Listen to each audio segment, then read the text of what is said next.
এ আমার ভাইয়েরা আমার, যখন ইমাম মেহেদী আলাইহিস সালাম আগমন করবে বাবারা শুনে নাও, মক্কা মদিনা এত বড় পাপ হবে তার প্রমাণ আর দেখতে বাকি নাই। কারণ আমার মন বলে অতি শীঘ্র দুনিয়া শেষ হয়ে যাবে। কারণ মক্কা মদিনা এখন নারীরা অলরেডি গাড়ি চালানো শুরু করেছে। মক্কা মদিনায় সিনেমার হলের ভিত্তি স্থাপন হয়েছে। শোনো, আরে শোনো, ভালো করে কান দিয়া শোনো। যেখানে বাংলাদেশের সিনেমাগুলো বন্ধ হয়ে গেছে, এখন মদিনায় সিনেমা শুরু হয়েছে। মুসলমান শুনে নাও, এবার ওখানে পতিতালয় পর্যন্ত খোলা হয়েছে। এমন হিংসুটে হয়ে গেছে মক্কা মদিনার মানুষ, বাংলাদেশ থেকে কোনো নারী কালো মেয়েও গেলে, সিঙ্গেল গেলে ডবল হয়ে ফিরতেছে। জোরে বলেন ঠিক কিনা? এ মুসলমান শুনে নাও, ইমাম মেহেদী আলাইহিস সালাম আগমন করবেন। সবচেয়ে অনেক বড় বড় গুলো হয়ে গেছে, এর মধ্যে পিরাইটা হয়ে গেছে আমাদের মধ্যে। ইমাম মেহেদী আর অনেক পীর সাহেবরা কোন ইমাম মেহেদী বলে দাবি করে। ইমাম মেহেদী আলাইহিস সালাম মুসলমান, তার নাম থাকবে মুহাম্মদ, বাবার নাম থাকবে, মুসলমান শুনে নাও, আমার বাবার নাম থাকবে, রাসূলের বাবার নাম জান আব্দুল্লাহ, মার নাম থাকবে আমেনা, বংশ থাকবে মুসলমান ফাতেমার বংশধর। মক্কা মদিনার জমিনে এত পরিমাণ পাপ হবে। একটু ইমাম কিয়ামতের আলামত শোনার আগে একটু আমাদের ইমাম মেহেদী সম্পর্কে আলোচনাটা বোঝার দরকার। মুসলমান পীরে 11 জন ইমাম মেহেদী বাংলাদেশের মধ্যেই দাবি করেছে। যদি কোনো ব্যক্তি ইমাম মেহেদী বলে দাবি করে বাংলাদেশে, তার জুতাতে পিটাইবেন নাকি হবে আপনার। কারণ বাংলার জমিনে ইমাম মেহেদী আইতো না, বাংলার জমিনে কোনো ইমাম মেহেদী আইব না। কোন পীর সাহেব যদি ইমাম মেহেদী বলে দাবি করে, এটা ভণ্ড ভণ্ড ভণ্ড। জোরে জোরে চিল্লায় বলেন ঠিক কিনা? ইমাম রাসূল বলছে ইমাম মেহেদীর পরিচয় দিতে যে বলছে ইমাম মেহেদীর কেমন চেহারা হবে। ইমাম মেহেদী মক্কার জমিন থেকে মদিনায় হিজরত করবে। হিজরত করে ইমাম মেহেদীর মানুষটা হবে মুসলমান, বড় না লম্বা না মাঝারি বর্ণের মানুষ হবে।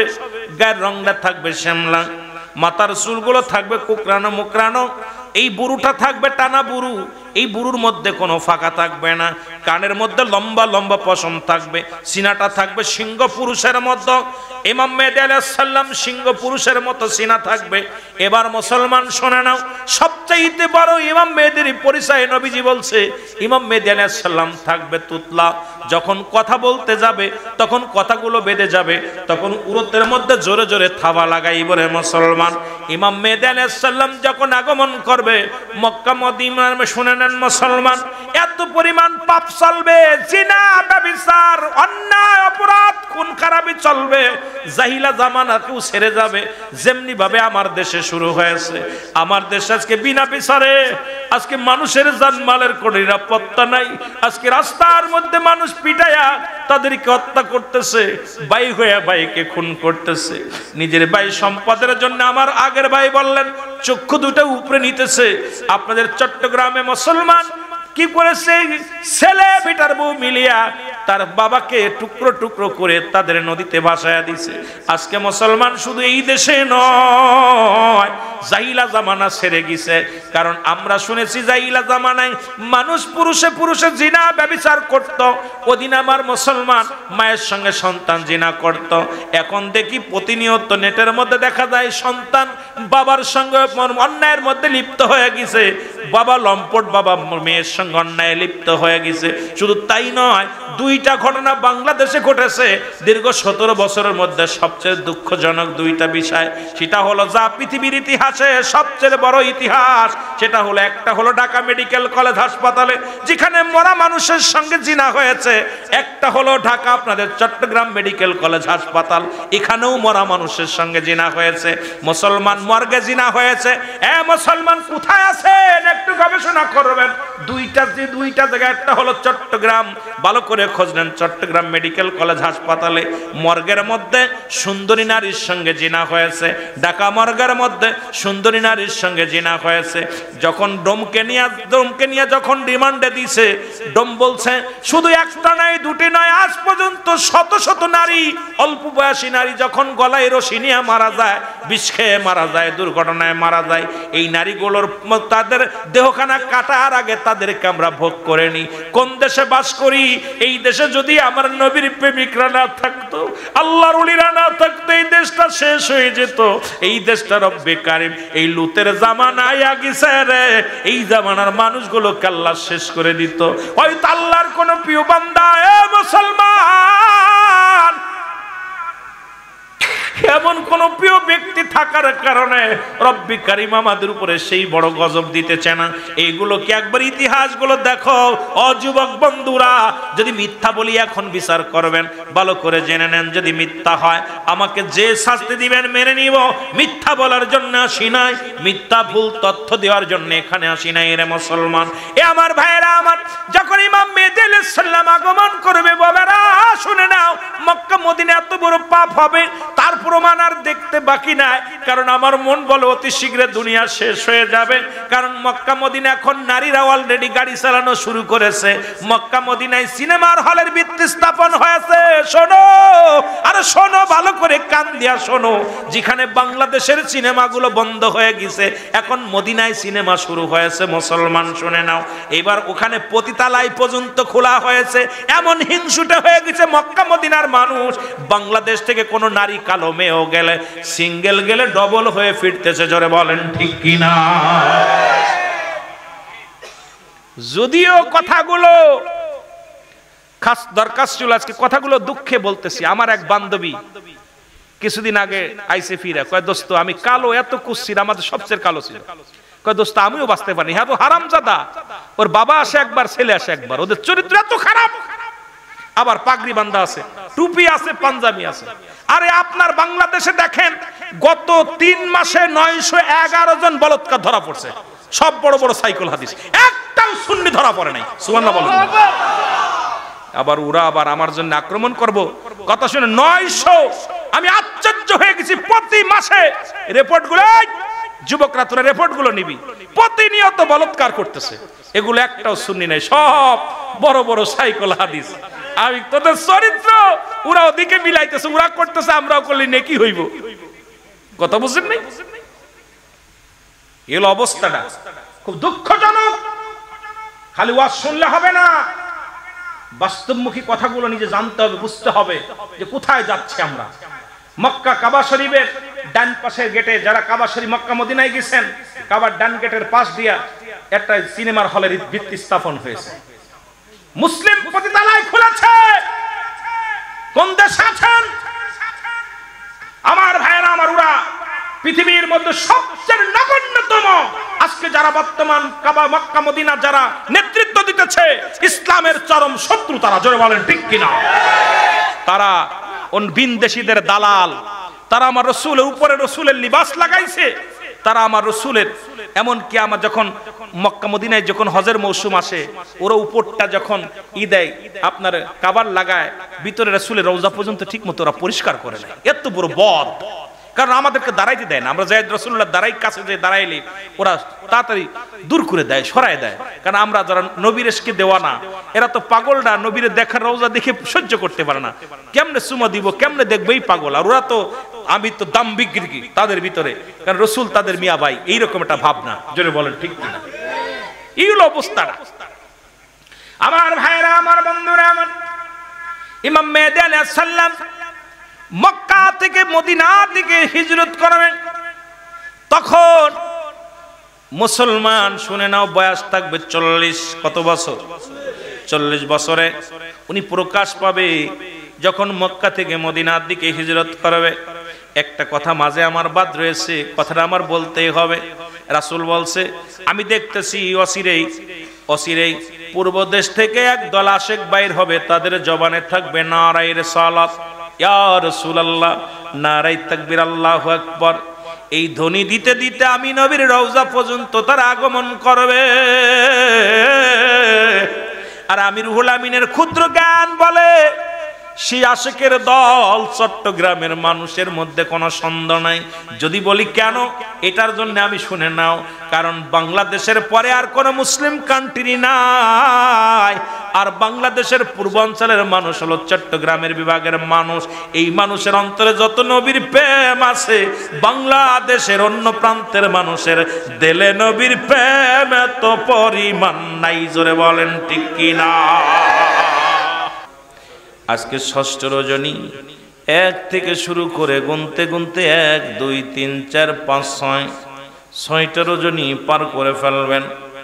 আপনার আমার জীবনে যত সগীরা গুনাহ ছিল, বাড়ি থেকে রওনা দিছেন, প্রতিটা কদমে কদমে সগীরা গুনাহগুলো মাফ হয়ে গেছে। এ মুসলমান, আমরা শুধু সগীরা গুনাহ করি না, পদে পদে করছি কবিরা গুনাহ। নামাজ ছেড়ে দিয়া কবিরা গুনাহ, মিথ্যা বলা কবিরা গুনাহ, বেগানা নারীর সঙ্গে দেখা দিয়া কবিরা গুনাহ, বেগানা পুরুষের সঙ্গে দেখা দিয়া কবিরা গুনাহ। এই ওয়াজগুলো যদি করি, বাংলাদেশে অনেক যুবক কষ্ট পাবে, অনেক মা বোনেরা কষ্ট পাবে। তবে ফতোয়া নিতে হবে মুসলমান, ইসলাম মতো চলা যাবে না, ইসলামের বিধান মেনে চলতে হবে। বেগানার নারীর চেহারা দেখা হারাম, হারামকে হালাল বলার সঙ্গে সঙ্গে সে কাফের হয়ে যাবে। এক কথায় যাদের সঙ্গে বিবাহ বন্ধনে আবদ্ধ জায়েজ, তাদের সঙ্গে দেখা করা হারাম, যাদের সঙ্গে বিয়ে করা হারাম, তাদের সঙ্গে দেখা দেয়া জায়েজ। মুসলমান গভীর মনোযোগ, আজকে সারা বাংলাদেশ ওয়াজের ময়দান, চট্টগ্রামের জমিনে এত পরিমাণ আলোচনা হয়, কিন্তু হেদায়েত আমরা হতে পারি নাই। নামাজ আলাসতা, পর্দায় অলাসতা, ইমানে ওয়ালাসতা আছি। যদিও অন্তর থেকে নবীর ভালোবাসি, মন থেকে অনেকে বাসি, অনেকে বাসি না। কারণ রাসূলুল্লাহর মহব্বত, রাসূলুল্লাহর চরিত্র যদি আমাদের মধ্যে থাকে, ওই ব্যক্তি একজন কামেলে মোকাম্মেল হয়ে যেতে পারে। জোরে বলেন ঠিক কিনা? রাসূলুল্লাহর চরিত্র, রাসূলুল্লাহর গুণাগুণ যদি উম্মাতের মধ্যে থাকে, আমার মন বলে আলেম না, সে একজন কামেলের দপ্তরে পৌঁছে যেতে পারে। রাসূলের কাছে 1 নাম্বার প্রিয় ছিল নামাজ, 2 নাম্বার প্রিয় ছিল তার উম্মাতগণ, 3 নাম্বার প্রিয় ছিল তার বিবিগণ, 4 নাম্বার প্রিয় ছিল পৃথিবীর মধ্যে সুগন্ধি জিনিস। সুবহানাল্লাহ বলেন না? আর একটু জোরে বলেন না? এগুলো আমাদের কাছে প্রিয় আছে? কথা কন না কেন? আছে। রাসূল নামাজের, আমার নবী রাহমাতুল লিল আলামিন নামাজের জন্য যে মেহনত করেছে, নামাজের জন্য কষ্ট করেছে, এই নামাজটা রাসূলের কাছে 1 নাম্বার প্রিয় ছিল। নামাজ, নামাজের প্রতি রাসূলুল্লাহ অনেক গুরুত্ব দিয়েছেন। আর এক ওয়াক্ত নামাজ কাজা দিলে আপনার 80 হুতবা পরিমাণ জাহান্নাম, যার 1 হুতবা পরিমাণ হলো 2,88,00,000 বছর। ওয়াজ প্রতিদিন শুনতেছি, ওয়াজ শোনা নফল বন্দেগী, নামাজ ফরজ। আমাদের সুন্নিয়াতের অনেকেই এইটা খুব দোষ ধরে, কারণ এই বাতিলপন্থীরা যারা আছে, এরা জামাতে যেভাবে যায়, আমরা এইভাবে জামাতে যেতে পারি না। এটা আমাদের জন্য একটা কষ্টের বিষয়। ধরে বলেন ঠিক কিনা? আমাদের রাসূলের চরিত্রে, আমার নবীজির দাড়ি মুবারক, মনে কিছু করবেন না, কষ্ট পেয়েন না আমার কথার মধ্যে। আমি আলোচনা শুরু করব। আমাকে 2টা বিষয় দিয়েছে নবীজির, বেলালের প্রতি, মানে রাসূলের প্রতি বেলালের ভালোবাসা, আর মৃত্যু যন্ত্রণা, কবর হাসর যেটা দিচ্ছে। সুন্দর আলোচনা, আমি আস্তে আস্তে আগাবো। শুধু কথা বলতে যায়, আমি বলতেছি রাসূলের মুখের দাইমি সুন্নাতগুলো, এইটার যত পারি শেভ করতেছি, অন্তর থেকে রাসূলকে ভালোবাসি, আবার মুখের মধ্যে দাড়িগুলো চাচতেছি। এগুলো দেখে অনেকে বাতিলেরা হাসে। আমার এই পীরাই প্রশ্ন করে যে ভাইজান, চট্টগ্রামে যখন যান, এরা এত জুলুস করে, এত ভালোবাসে, ঠিক আছে ভাইজান, দয়া করে আমাদের এলাকা আসলে একটু দয়া করে নামাজের কথা আর নবীর সুন্নাতের কথা একটু বলবেন। আজকে একজন ফোন দিছে, কিছুক্ষণ আগে একজন ফোন দিছে, রুহুল আমিন ভাই আইছেন নি? আমি জি। কয় ভাইজান, আপনারা সুন্নি ঠিক আছে মানি, কিন্তু দুঃখের বিষয় আপনারা রাসূলকে ভালোবাসেন, কিন্তু রাসূলের জন্য জীবন দিতে রাজি আছেন, কিন্তু রাসূলের সুন্নাতের প্রতি গুরুত্ব এত কম কেন? আমি কথাটা বলার পর আমি বলছি ভাইজান, এরা তো আসলে তেলো মাথায় তেল দিলে, না দিলে আরেক মাথায় হাত বুলাই দিলে হয়ে যায়। এই মানুষগুলো, পথ ভোলা মানুষকে আল্লাহওয়ালা করতে গেলে সময় লাগে। এরা এমন একটা সময় আসবে, আল্লাহর নবীর ভালোবাসায় পাগল পারা পরে আল্লাহ রব্বুল আলামিনের গোলামি করবে। জোরে বলেন সুবহানাল্লাহ। কিটা কমান স্বার্থে তৈব, কথা বুঝেন না? এগুলো আমাদের খুবই দোষ। টুপি রাসূলের সুন্নাত। দেখবেন বাতিলপন্থীরা মাহফিল করলে মনে হয় হাজার হাজার বসে, সবার মাথায় টুপি থাকে, আমাদের আপনাদের মাথায় টুপি নেই। এটা দুঃখ না? কথা বলেন না? দরকার আছে কিনা? খালি মাথায় নামাজ পড়া মাকরু। দেখবেন পাগড়ি তো দূরের কথা, টুপিটাও মাথায় রাখেন না, খালি মাথায় নামাজ দাঁড়ায় গেছে। এগুলো আমি সুন্নিয়াতের জন্য আমি বলে করি। আমাদের দোষ ত্রুটি আগে অ্যারিস্টটল, সক্রেটিস, উনি বই লেখা বলছেন, নো দাই সেল, নিজেকে নিজে চিনতে হবে। মানে রাফার নফস, নিজের নফসকে চিনতে হবে। আমি অন্যকে নিয়ে গবেষণা করার সময় নাই, আমাকে নিয়ে গবেষণা করে শেষ করতে পারি না যে আমাকে কেন পাঠাইলে, আমি আখিরে নবীর উম্মত হইলাম, এগুলো আমি কেন ছেড়ে দিতেছি, আমি কেন মানুষের সমালোচনার পাত্র হব? কারণ বাবা, আসলে আমরা সুন্নি বলে দাবি করি, সুন্নি আদর্শ আমাদের দরকার আছে কিনা? আরো জোরে বলেন আছে কিনা? রাসূলুল্লাহর কাছে 1 নাম্বার প্রিয় ছিল নামাজ। আমাদের কাছে 1 নাম্বার প্রিয় হতে হবে কি? নামাজ। জোরে বলেন কি? নামাজ। আরো জোরে। নামাজ কি ফরজ? সাবাল্লক সাবাল্লিকা, নাবাল্লক নাবাল্লিকার উপরে নয়, সাবাল্লক সাবাল্লিকা, তার উপরে নামাজ ফরজ। আরে আগামীকাল ফজরে যদি আপনাদের পাশের মসজিদে আপনারা এইগুলো মানুষ যান, বাতিলটা তো ঢুকতেই পারবো না। জোরে কোন ঠিক কিনা? আপনারা আগের কাতারে যে বয়বেন, ওরা দেখুক যে না সুন্নিরা নবীকেও ভালোবাসে, আল্লাহরও গোলামি করে, এরা নামাজ জামাতের সঙ্গে পড়ে। জোরে বলেন ঠিক কিনা? আপনারা পড়তেনও না। আবার আমাদের দেশে এখন আপনাদের এলাকায় হয়তো ভালো, মসজিদগুলো তো দখল সবই বাতিলপন্থীরা, সুন্নিরা ইমামতি করে না, কারণ আমাদের হাদিয়াই পোষায় না। কথা বুঝলেন? দুঃখজনক, এটা খুবই দুঃখ। আমি মনে করি সমস্ত ওলামা একরাম যারা আছেন সুন্নি আকীদায়, প্রত্যেকে মসজিদটাকে খেদমতের জন্য ধরেন, কারণ আজকে বাতিলপন্থীরা মসজিদখানা ধরেই আমাদের বিরুদ্ধে সমালোচনা, রাসূলুল্লাহর বিরুদ্ধে সমালোচনা, আমার নবীর নূরের সম্পর্কে সমালোচনা, মিলাদের সম্পর্কে সমালোচনা, আমার রাসূলকে নিয়ে কটূক্তি করার সুযোগ পেয়েছে। কারণ মেম্বারে বসে তো সুযোগ পাইলে মুসল্লিরা সবাই আমরা বোবা হয়ে যায়, আর ওই সুযোগটা দিয়েছি আমরা। এই জন্য আমি বলি সুন্নি আলেম যারা আছেন কমপক্ষে 6-7টা সূরা পারলেও সামনের কাতারে যাওয়ার জন্য চেষ্টা করেন, কারণ এদেরকে আর জায়গা দিয়েন না। কারণ ওদেরকে দিলেই আমার রাসূল ওদের উঠেই, যেমন সর্বপ্রথম বেদাত নাজায়েজ হারাম, এই যে মাস্টার ইবলিসের ভাষা, এই ভাষাটা ওদের মুখে, বেদাত নাজায়েজ হারাম, ওদের ভাষণই এটা, আমার রাসূলকে কটাক্ষ করে কথা বলে।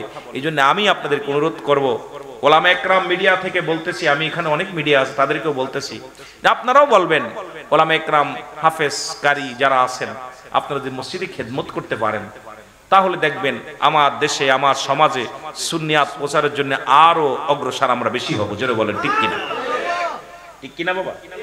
আজকে আসরের নামাজ পড়লাম একজন লামাজাবির পিছনে, জোহরের নামাজ পড়লাম উনি আর আরেকজন একদম আপনাদের এই পাশে পুটিয়াতে এসে আসরের নামাজটা পড়লাম। নামাজটা পড়ার পর আমার কাছে, ভাই আপনি সুন্নি না? আমি কইছি যার পাশে নামাজ পড়লেন আপনার নামাজ হইব, তো একবারে নবীরে কয় মাটির মানুষ। আমি কই ভাই আমরা তো মুসাফির মানুষ, কি করবো বলেন? কয় দরকার একা পড়তেন। কিন্তু দেখলাম, আমি বললাম ভাই জানেন নাকি সুন্নি আলেম নাই? কয় অসংখ্য আছে, কিরা মসজিদে ইমামতি করবে না, উনি পায় 7,000 টাকা বেতন, আর ওই মৌলবী চিন্তা করে যদি কারোর ব্যাগ টানতে পারি পাবো 20,000, দরকার নাই। তাহলে আমাদেরকে অর্থ বালহা কেলাফ, এই দুনিয়াটা হলো পচা দুর্গন্ধ মরি, মানুষের চরিত্র হলো কুকুরের চরিত্র। কুকুর যেমন মরি পাইলে খুশি হয়, সে যেমন আর মানুষ সম্পদ পাইলে খুশি হবে। আমরা সুন্নি ভাইরা আজ থেকে প্রতিজ্ঞা করব, সম্পদ নয় ঈমান নিয়ে বাঁচতে চাই। জোরে বলেন ঠিক কিনা? রাজি আছেন? রাজি আছেন? এগুলো আপনাদের কি বলবো, এখানে এটা হলো আম সমাজ, কথা বুঝেননি? খাস সমাজে বলার দরকার ছিল ওলামা ইকরাম, আমাদেরকে আগে বৈঠক করতে হবে। এটা অল বাংলাদেশে যত সুন্নি আলেম ওলামা আছি, আমাদেরকে ঐক্যের মধ্যে থাকতে হবে যে মসজিদ মাদ্রাসাগুলো আমাদেরকে নিয়ন্ত্রণ আনতে হবে যদি সুন্নিয়াত প্রচার করতে হয়। কিন্তু আমার দুর্ভাগ্য যে, আমাদের সকলের দুর্ভাগ্য, এই যে বিজ্ঞপ্তি দিলাম একটা সুন্নি আলেম আমার মাদ্রাসার জন্য, আজও পর্যন্ত কেউ ইন্টারভিউ দিতে যায়নি, আজও পর্যন্ত কারোর পাই না। যদি সুন্নি আলেম আমরা যেই বলি যেটা সুন্নি আলেম দরকার, পাই না, কারণ যাবে না তারা। কিন্তু ওদের ওরা চাচ্ছে টাকা, ওরা চাচ্ছে মানুষ, আস্তে আস্তে দেখা যায় গুছিয়ে যাবে। যেমন আপনাদের ঢাকাতে একজন ইহুদি পুরো 40 বছর নামাজ পড়াইছে, 10 বছর ইমামতি করছে, ইহুদি, উনি মুসলমান না, মুসলমান নামাজ পড়াইছে, পরে ধরা পড়ছে। উনি বলছে আমি ইহুদিদের এজেন্ট, আপনারা আমাকে 10,000 দেন, ওখান থেকে আমাকে প্রতি মাসে 50,000 টাকা দেয়, খালি দিন তার এই আপনাদেরকে ভুল পথে নেওয়ার জন্য। আমার ভাইয়েরা, এই জন্য আমি আপনাদেরকে অনুরোধ করব যে আমরা এদিক থেকে ফিরে আসতে হবে। আল্লাহ আমাদের তৌফিক দান করুন। জোরে বলুন আমিন। যে কথা বলতেছিলাম, মুসলমান শুধু সগীরা গুনাহ করি নাই, পদে পদে করছি কবিরা গুনাহ। নামাজ ছেড়ে দেয়া কবিরা গুনাহ, মিথ্যা বলা কবিরা গুনাহ, বেগানা নারীর সঙ্গে দেখা দিয়া কবিরা গুনাহ। মুসলমান শুনে নাও, বেগানা পুরুষের সঙ্গে দেখা দিয়া হারাম। এখন এই ওয়াজ করলে অনেক আলেম দেখা যায়, ওলামা একরামও ধরা পড়ে যায়, বাঁচার মতো পথ নাই। এখান থেকে বাঁচার জন্য আল্লামা কুতুবী রাহমাতুল্লাহ বয়ান করে, দুনিয়ার মানুষ শোনো, এত গুনাহ করেছো, আসমান থেকে জমিন পর্যন্ত গুনাহ করেছো, গুনার কথা মাথায় নিয়ে, গুনার কথা মনে করে বান্দা যখন খাস তওবা করে কোথাও জান্নাতের বাগানের সংবাদ শুনতে পায়, রিয়াজুল জান্নাহ বেহেশতের বাগান, ওই বাগানখানা আঁকড়ে ধরে কবরের ভয়ে, জাহান্নামের ভয়ে, মরণের ভয়ে বান্দা যখন খাস তওবা করে আল্লাহ বলে ডাক দেয়, রব্বুল আলামিন বান্দার জীবনের সমস্ত গুনাহগুলো মাফ করে দেয়। জোরে বলেন মারহাবা। সুযোগও আছে, 8 দিন সুযোগ দিয়েছে এলাকার মানুষের। কয়দিন? 8টা দিন সুযোগ হয়েছে গুনাহ মাফের। সগীরা গুনাহ মাফ হয়েছে আসার কারণে এখানে বসে আখেরি মোনাজাত করে যখন তওবা করে খাস তওবা করে আল্লাহ বলে ডাক দিবেন। আরে আখেরি উম্মতের, আখেরি নবীর উম্মতের এত পাওয়ার, তওবা করতে দেরি, ক্ষমা চাইতে দেরি, ক্ষমা হতে দেরি নাই। সুবহানাল্লাহ বলেন। এই জন্য এই 8টা রাত যারা পাপ ওর যদি গুনার বোঝা নিয়ে কবরে যায়, আমি মনে করি মহল্লাবাসীর কপাল মন্দ। জোরে বলেন ঠিক কিনা? এই 8টা রাত প্রতিদিন আয়া যদি যত গুনাহ করছি পিছনে, প্রতি বছর 8টা রাত পাইতেছেন, 8টা রাত বসার সুযোগ পাচ্ছেন। এরকম আশপাশে আরো মাহফিল হয়, আপনি যত যাবেন মাহফিলে ততই গুনাহ মাফের একটা সুযোগ আসবে। কিয়ামত পর্যন্ত আর কোনো নবী আসবে না, কিয়ামত পর্যন্ত তওবার দরজা খোলা। জোরে বলেন ঠিক। আমার ভাইরা, আমার বন্ধুরা আমার, কারণ যে কোনো মুহূর্তে আপনার মরণ আসতে পারে, মালাকুল মউত চলে আসতে পারে। পৃথিবীর মধ্যে আসার একটা সিরিয়াল আছে, যার কোনো সিরিয়াল নাই।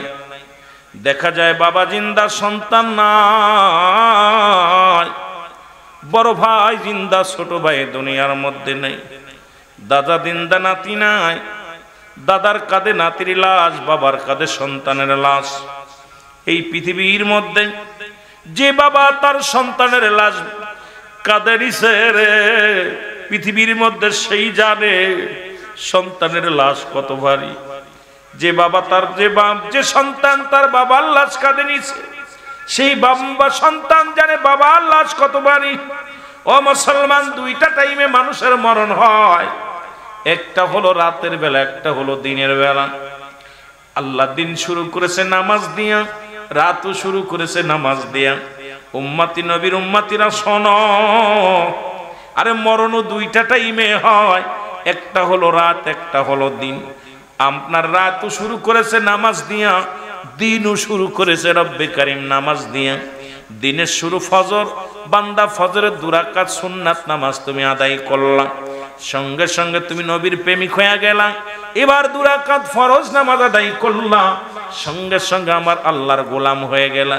দিনের মধ্যে যদি তোমার মরণ হয়, তোমার মরণটা হবে আমার আল্লাহর গোলাম, রাসূলের প্রেমিক। জোরে জোরে চিল্লায় বলেন ঠিক কিনা?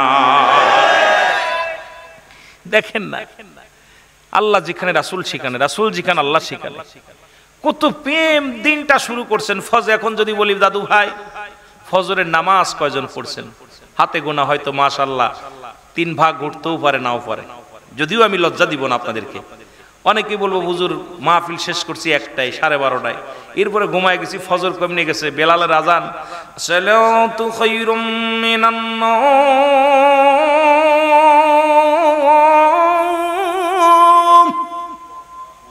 ঘুম থেকে নামাজ উত্তম। কিন্তু সেই সময় ঠিক কিনা? আল্লাহু আকবার,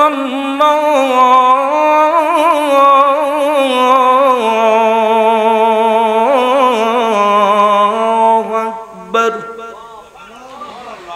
লা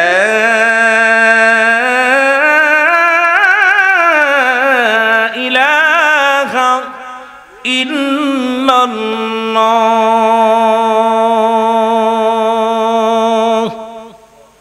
আসলে আজান কিন্তু এটা বেলালের আজান ছিল না। বেলাল আজান ছিল কি জানেন? আল্লাহু আকবার,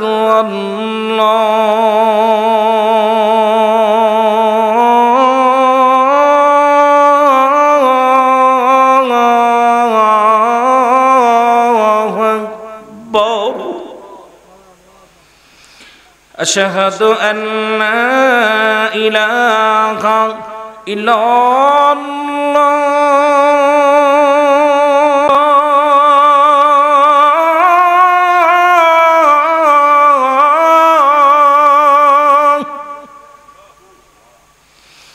আশহাদু আন্না মুহাম্মাদুর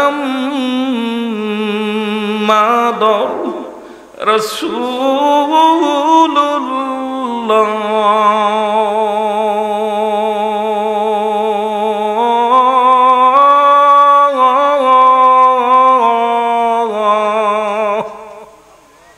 এখনো বেলালের মসজিদে আজান দিলে যারা মক্কা মদিনায় গেছেন, মানুষ কাজ বন্ধ করে দাঁড়ায় শোনে।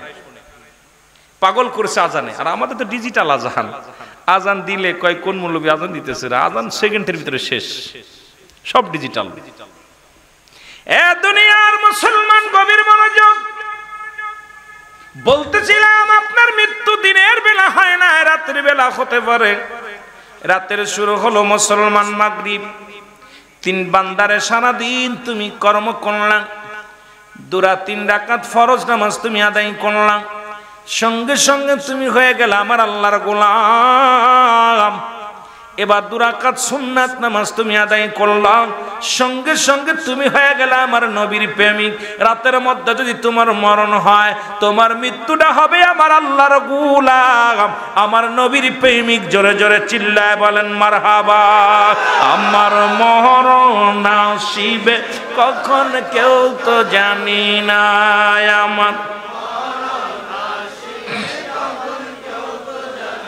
এই আমি চলে যাব, আমায় তোমরা ভুইলা যাইও না। আমি চলে যাব না, আমার মরণ। টাকা পয়সা দালান কোটা যাহা করেছি, সব কিছু ফেলাইয়া যদি একাই চলেছি রে আমি, সব কিছু ফেলাইয়া যদি। আমি যাবার কালে ভেবে দেখি আমার কেহ নাই, আমি যাবার কালে ভেবে দেখি আমার কেহ নাই, আমার মরণ। কুল্লু মান আলাইহা ফান, সব শেষ, শেষ ভালো যার, সব ভালো তার। রব্বুল আলামিন ডাকতে বলে বান্দা শোনো, এই পৃথিবীর মধ্যে যা কিছু আছে আমি রব্বে কারীম সব কিছু চূর্ণ বিচ্ছিন্ন করে দিব। এই জমিনটা থাকবে না, আসমান থাকবে না, মানব থাকবে না, দানব থাকবে না। যেদিন কিচ্ছু বলতে কিচ্ছু থাকবে না, মাটিগুলো পুড়ে হবে তামা, মাটিগুলো পুড়ে হবে তামা। মাটির উপরে পানি, 3 ভাগ পানি, 1 ভাগ মাটি। রব্বুল আলামিন ডাক দেখায় বান্দারে, ওই পানিগুলো পুড়ে হয়ে যাবে ছাই, মাটিগুলো পুড়ে হবে তামা। যেদিন কিচ্ছু থাকবে না, সেদিন থাকবে আমি রব্বুল আলামিন, আর আমি আল্লাহ থাকবো আমার নবীর ভালোবাসা নিয়ে। আমি বলি যারা বাতিলপন্থী আছেন এখানে একটু খেয়াল করেন। আল্লাহ কয় যেদিন সব শেষ করে দিব, আসমান জমিনের ভিতরে যা কিছু আছে ছিন্ন বিচ্ছিন্ন করে দিব, কিচ্ছু থাকবে না, সেদিন থাকবো আমি রব, আমি আল্লাহ, আর আমি থাকবো আমার নবীর ভালোবাসা নিয়ে। আমরা সুন্নিরা নবীকে জানের চাইতে বেশি ভালোবাসি। আমরা কি ভুল করতেছি? আস্তে কইতেন না, জোরে কইতেন, আরো জোরে বলেন না। রাসূলের ভালোবাসা নিয়ে থাকবে আল্লাহ। আমরা সুন্নিরা এই জন্য সর্বপ্রথম নবীকে ভালোবাসি। জোরে বলেন ঠিক কিনা, আরো জোরে। কারণ নবী ভালোবাসার নাম হলো ঈমান। একটা হলো ঈমান, একটা হলো আমল।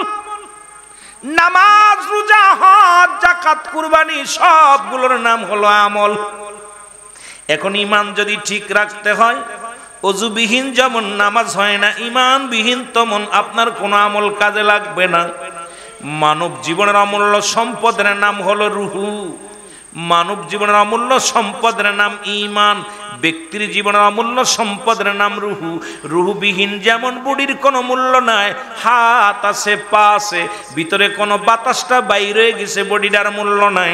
সকালবেলা আপনার জানাজার জন্য মসজিদে হাম পড়ে যাবে, ভাই বন্ধু সবাই নিয়ে আপনাকে ব্যস্ত হয়ে যাবে আপনাকে কবর দেওয়ার জন্যে। মুসলমান এই জন্যে হাত পা সব কিছু নাই, বডি নাই, হাত ভাঙ্গা পা ভাঙ্গা, ভিতরে রুহটা থাকার কারণে বছর কি বছর পড়ে আছে, প্যারালাইসিস হয়ে বছর কে বছর আব্বা মা পড়ে আছে, কেউ কোনোদিন তাকে দাফন করবে না। কিন্তু সুন্দর বডি খানা রুহু খানা নাই, ওই বডির যেমন কোনো মূল্য নাই, ইমানবিহীন কোনো আমল নাই, ইমানবিহীন কোনো আমল নাই। এই জন্য ইমানটা হলো নবী মুহাম্মদুর রাসূলুল্লাহ সাল্লাল্লাহু আলাইহি ওয়াসাল্লাম। ইমান যার নাই কোনো আমল নাই, নামাজ দরকার নাই, রোজা দরকার নাই, হজ দরকার নাই, যাকাত দরকার নাই, এগুলো দরকার হবে ঈমান আনা ফরজরে। বলেন ঠিক কি না? আরে তোর ঈমান নাই, তোর কিসের নামাজ? তোর ভিতরে নবী নাই, তোর নামাজ নাই, নবী নাই, হজ নাই, নবী নাই, যাকাত নাই, নবী নাই, কুরবানি নাই, নবী নাই, তোর নামাজ নাই, নবী নাই, কুরআন নাই, কিচ্ছু নাই। আগে নবী। ঈমান যদি না থাকে কিসের আমল? আগে আমল করার আগে ঈমান আনতে হবে। ঈমান হলো নবী মুহাম্মদুর রাসূলুল্লাহ সাল্লাল্লাহু আলাইহি ওয়াসাল্লাম। এইজন্যই বলেন ঈমান আমল আমার নবী মুস্তাফা গো, ঈমান আমল আমার নবী মুস্তাফা গো। জাহান্নামে পড়ে থাকি তবুও না ভয় করি, ইশকে মুহাম্মাদের মালা যদি গলে রয় গো। নবীজির নাম, নবীজির ভালোবাসা যদি গলায় থাকে, জাহান্নামকেও পরোয়া করি না। জোরে বলেন ঠিক কিনা? আর একটু জোরে বলেন আমিন। একটু মহব্বতের সঙ্গে দুরূদ শরীফ পড়েন আল্লাহুম্মা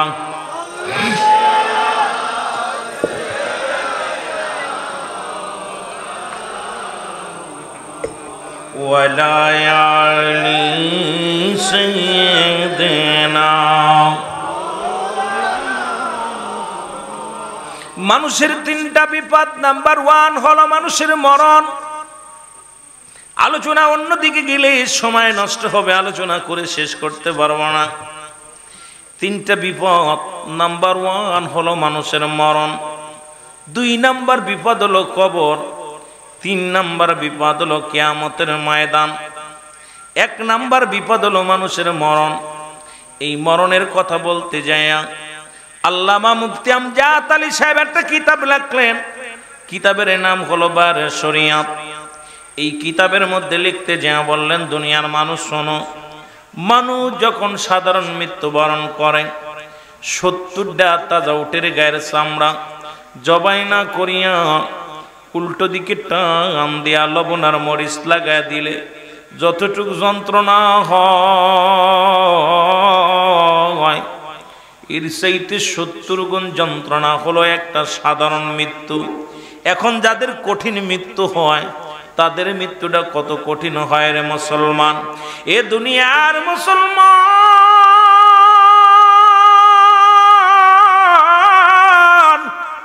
যারা মরণকালে পায়খানা করে দেয়, যারা মরণের সময় প্রস্রাব করে দেয়, যারা মরণের সময় যাদের জিহ্বা বাইর হয়ে যায়, মরণের সময় যাদের চোখ দুটি বড় বড় হয়ে যায়, তাদের মরণটা কেমন হয়? ইমানদারের মৃত্যু হয় আটা গোলায়া খামির বানাইয়া, এর ভিতরে যদি একটা চুল পড়ে, এই চুলটা যেমন টানতে বাইর করলেও না সে বাইর হয়ে যায়। ইমানদারের মৃত্যুটা তেমনি হয়, আর বেঈমানদারের মৃত্যুটা বড় কঠিন হয় রে মুসলমান। শুনে নাও, এই মরণের পেয়ালা পান করতে হবে। 1 নাম্বার বিপদ হলো মানুষের মরণ।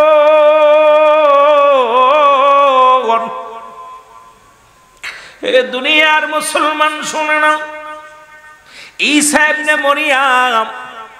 মরিয়াম আলাইহিস সালাম ডাকতে বলে, বাবা ঈসা রে, মন চায় কিছু খাইতে রে বাবা, একটু ফল পরাণে চায়। বলে মা গো একটু অপেক্ষা করো, আমি ফল নিয়ে আসি। ফল আনতে চলে গেলেন হযরত ঈসা আলাইহিস সালাম। এমন সময় আজরাইল আলাইহিস সালাম হাজির হয়ে গেলেন মরিয়ম আলাইহিস সালামের ঘরে।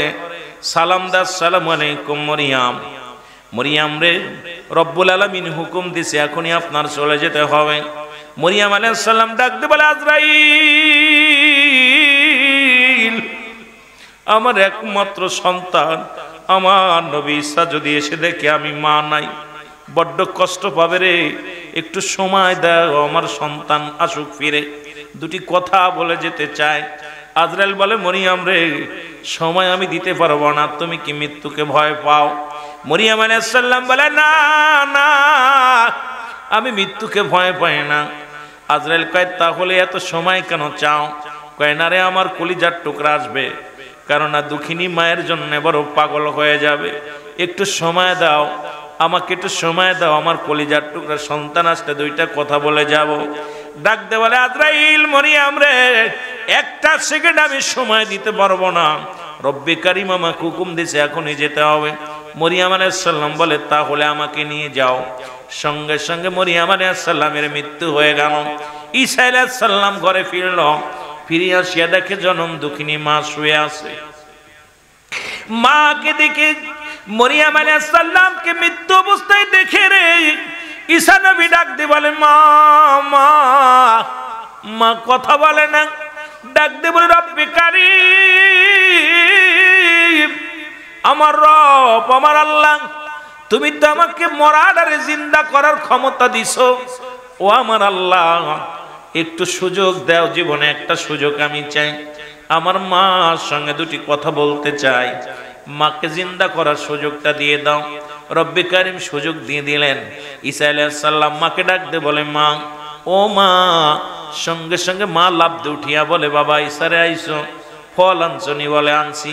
ফলটা হাতে দিয়া যখন হাতের মধ্যে দিছে, ফল পায়া মা বড় খুশি। ঈসা আলাইহিস সালাম ডাক দিয়ে বলে, মা গো, এই ফল দুনিয়ার ফল, এটা তোমার নসিবে নাই। মা গো, তুমি আর দুনিয়ায় নাই, কারণ দুনিয়ার মায়া ছেড়ে চলে গেছো, ওপারে চলে গেছো মাওলা সন্নিহিত লাভ করার জন্য। রব্বে কারীম ডাক দিয়ে নিছে, সুতরাং এই দুনিয়ার ফল মোলা তোমার নসিবে নাই মা। ও মা, মা। ঈসা আলাইহিস সালাম ডাক দিয়ে বলে, মা মা গো, আমি জানতে চাই আজরাইল তোমার সাথে কি রূপ ব্যবহার করেছে। মরিয়ম আলাইহিস সালাম ডাক দিয়ে কয়, বাবা ঈসা রে, আমার মন বলেছে, আমার গায়ের মধ্যে এত যন্ত্রণা, এত কষ্ট আমি জীবনে কোনোদিন পাই নাই। বাবারে, তোরে দুনিয়ার মধ্যে আগমন করার সময় আমি এত কষ্ট অনুভব করি নাই, পৃথিবীর এত কষ্ট, মৃত্যু আমি আগে বুঝতে পারি নাই। আল্লাহ আজরাইল রে, তাড়াতাড়ি যাও, মরিয়মকে বোঝো, মরিয়মের সন্তান ঈসারে জানায় আসো, তার মার জানটা কেমন বাইর করছো, কেমনে রুটা বাইর করেছো। আরে মরিয়ম আলাইহিস সালামের সামনে আজরাইল আলাইহিস সালাম হাজির। সালাম দা, আসসালামু আলাইকুম, হে আল্লাহর নবী ঈসা। বলে, ওয়ালাইকুম আসসালাম।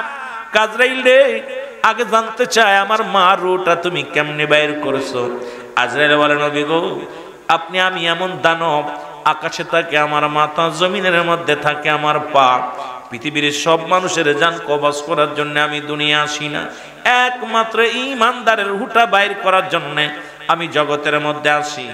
আপনার মায়ের রুহটা বাইর করেছি, শুধু মাথার মধ্যে হাতটা বুলাই আসি, কোনো কষ্ট দিই নাই। আর পৃথিবীর মধ্যে মায়ের বুকে দুধ খাইতে খাইতে সন্তান যেমনি ঘুমায়া যায়, আপনার মায়ের রুহটা আমি এমনি বাইর করেছি। মরিয়ম আলাইহিস সালাম ডাক দিয়ে বলে, বাবা ঈসা রে, আরে এই মৃত্যু যদি এত কঠিন হয় রে, আরে এই মৃত্যু যদি এত কঠিন হয়, যারা মরণের সময় পায়খানা করে দিবে, প্রস্রাব করে দিবে, মরণের সময় যারা মুসলমান জিহ্বা বাইর হয়ে যাবে, চক্ষু দুটি বড় বড় হয়ে যাবে, তাদের মরণটা কত কঠিন হবে, জোরে জোরে চিল্লায়া বলা যাবে না আল্লাহু আকবার। ওরে আজ না হয় কাল তুমি যাইবা কবরে, যাবার কালে দেখবে চেয়ে গো তোমার সবই রইল। আরো জোরে বলেন, যাবার কালে দেখবে চেয়ে গো তোমার সবই রইল পড়ে, যাবার কালে দাদাই গেছে বাবাই গেছে কেউ আসলো না ফিরে, তোমার তো যাইতে হবে রে সবাই অন্ধকার কবরে, তোমার তো সবাই বলেন তোমার তো যাইতে হবে। ও ভাই ঘর করলা বাড়ি করলা সবই যাইবা রে, জায়গা করলা জমি করলা সবই যাইবা রে, যেদিন আজরাইলি ধরা দিবে রে, হায় হায় যেতে হবে সে রে, যেদিন আজরাইলি ধরা দিবে। ও ভাই আজ না হয় কাল তুমি, আজ না হয় যাইবা কবরে, যাবার কালে দেখবে চেয়ে গাও তোমার সবই রইল। এ দুনিয়ার মুসলমান,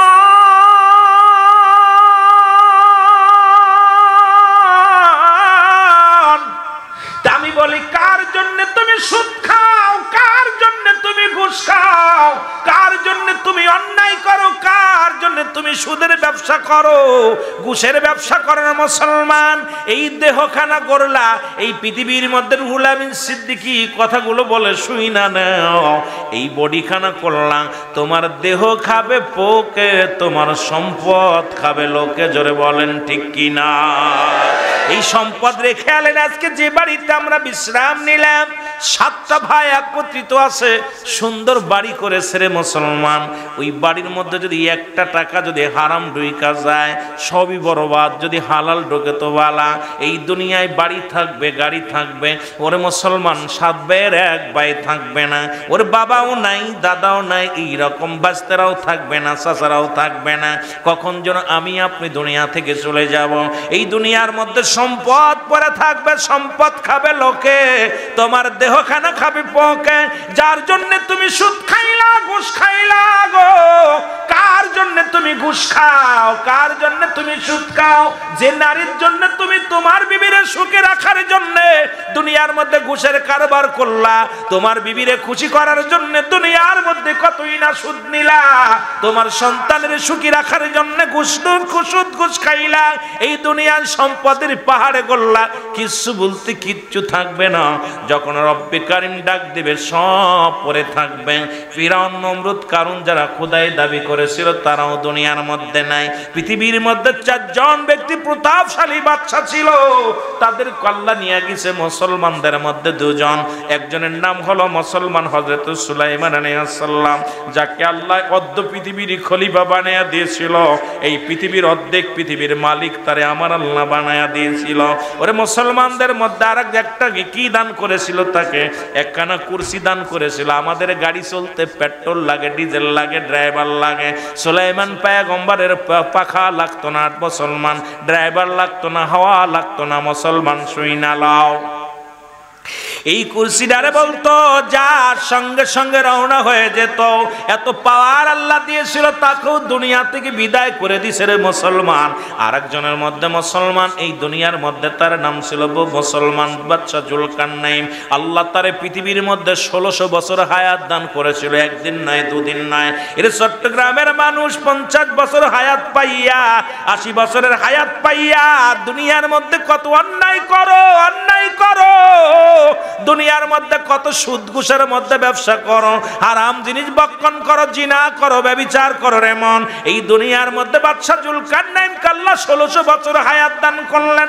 মানুষটা লম্বা ছিল 48 হাত লম্বা। কত হাত?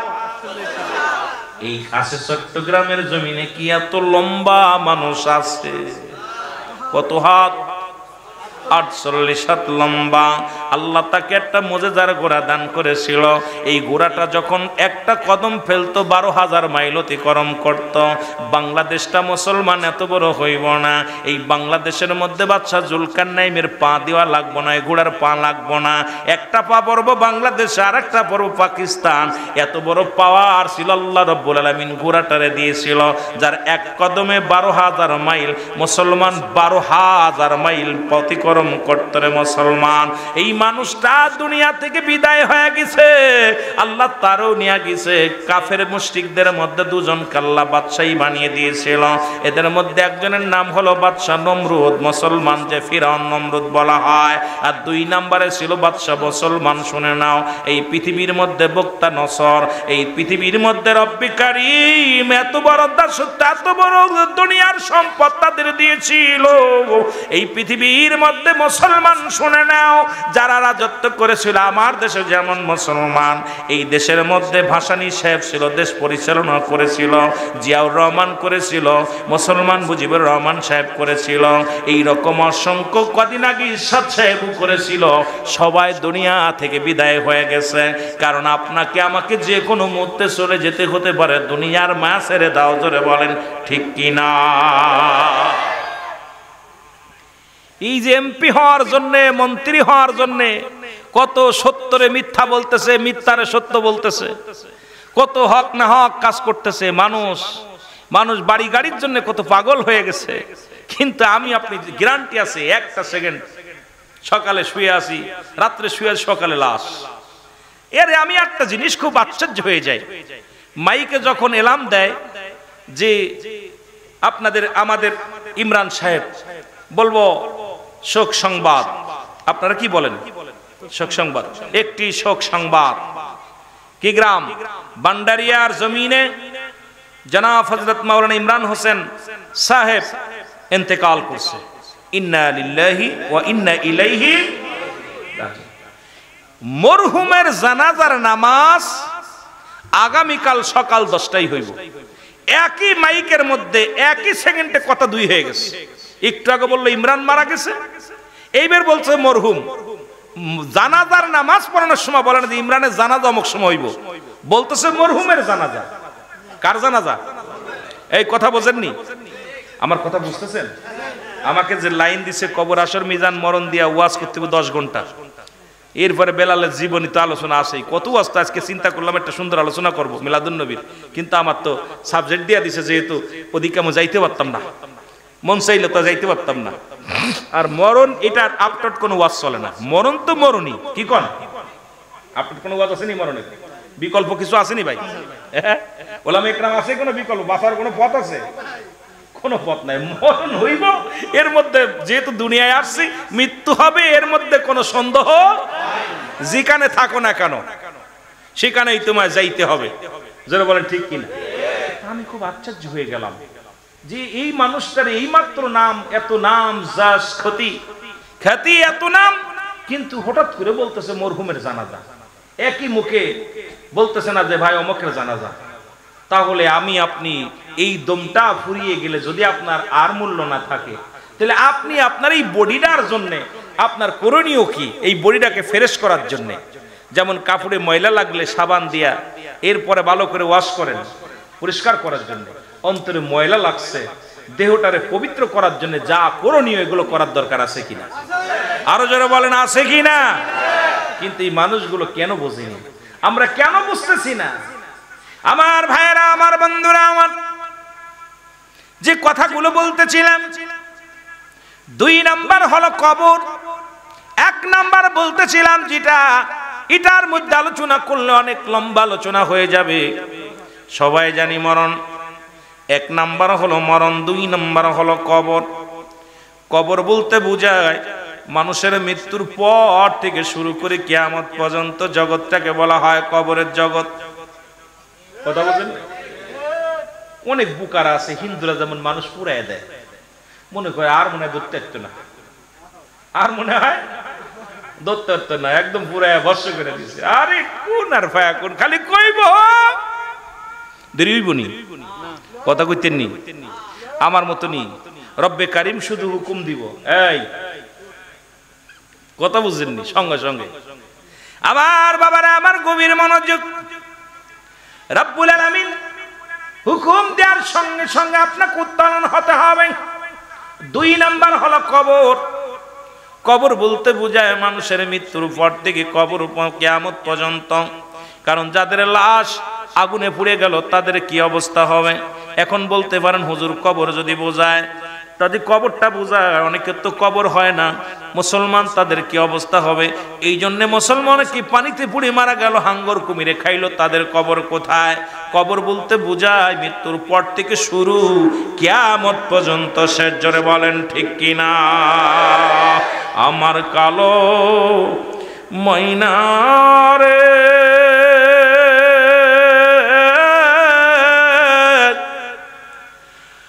আমার সোনা পাখি রে, ওরে একদিন তো যাইবের পাখি উড়িয়া,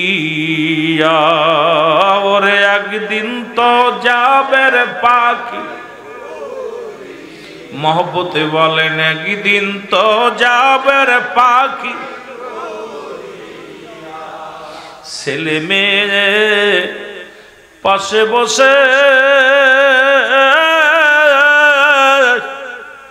কাঁদিবে পাগলের বেশে, আরে ছেলে মেয়ে পাশে বসে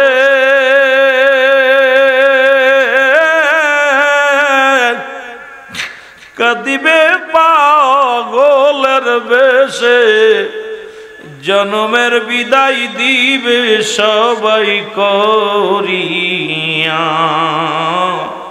ওরে জনমের বিদায় দিবে তোমায় করিয়া। আমার কালো ময়না রে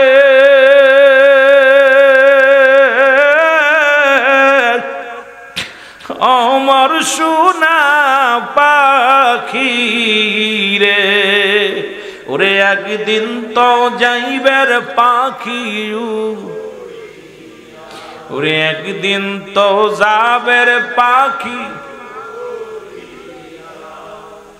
নবীর প্রেমের প্রেমিক হইয়া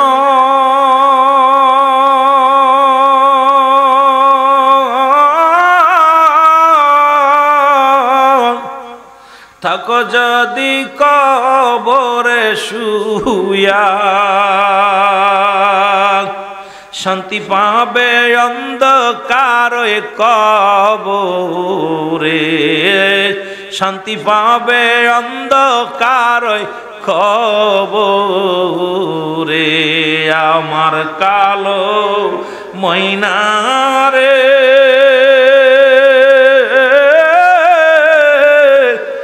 আমার সোনা পাখি রে, একদিন তো যাবের পাখি উড়িয়া, বলেন একদিন তো। বড়ই পাতা গরম জালে শুয়ায়া মশারির তলে, গোসল করাইবে প্রতিবেশী আসিয়া, তোরে গোসল করাইবে সবাই আসিয়া। আমার কালো ময়না রে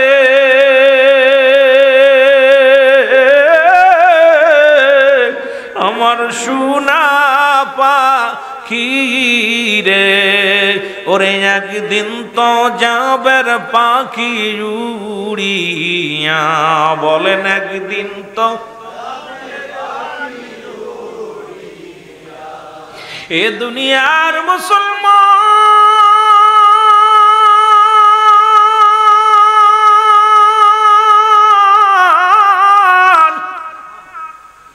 আর এই কবরে যেদিন শুয়াইবে সর্বপ্রথম একজন ফেরেশতা আসবে, নাম তার জানা আসেনি। কে আইব?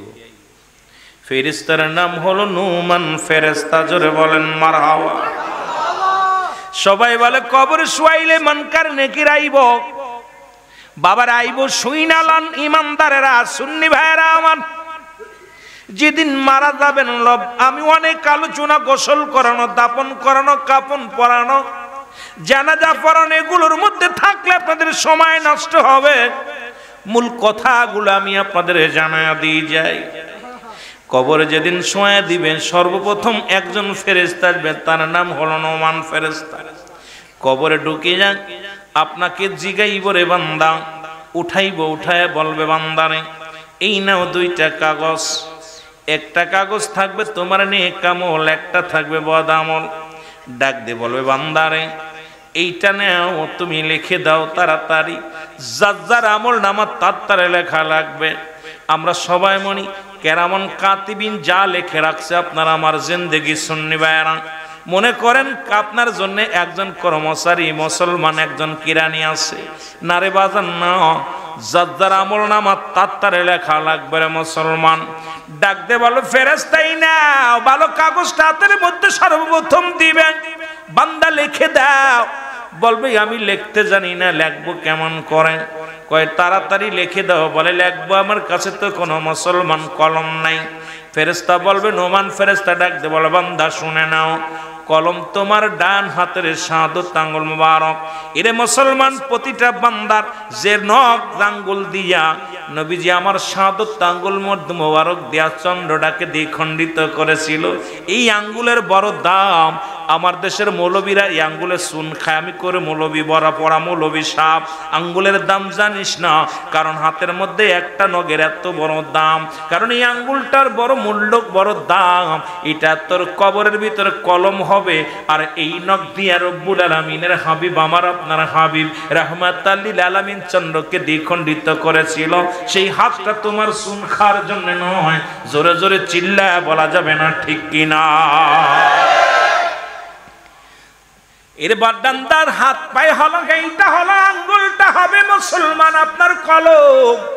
এই হাত দিয়ে কত সুদের টাকা ধরো, ঘুষের টাকা ধরো, এই হাত দিয়ে জুয়ায় টাকা লাগাও, এই হাত দিয়ে কত অন্যায় করে বান্দা, এই হাতটারে পবিত্র রাখো।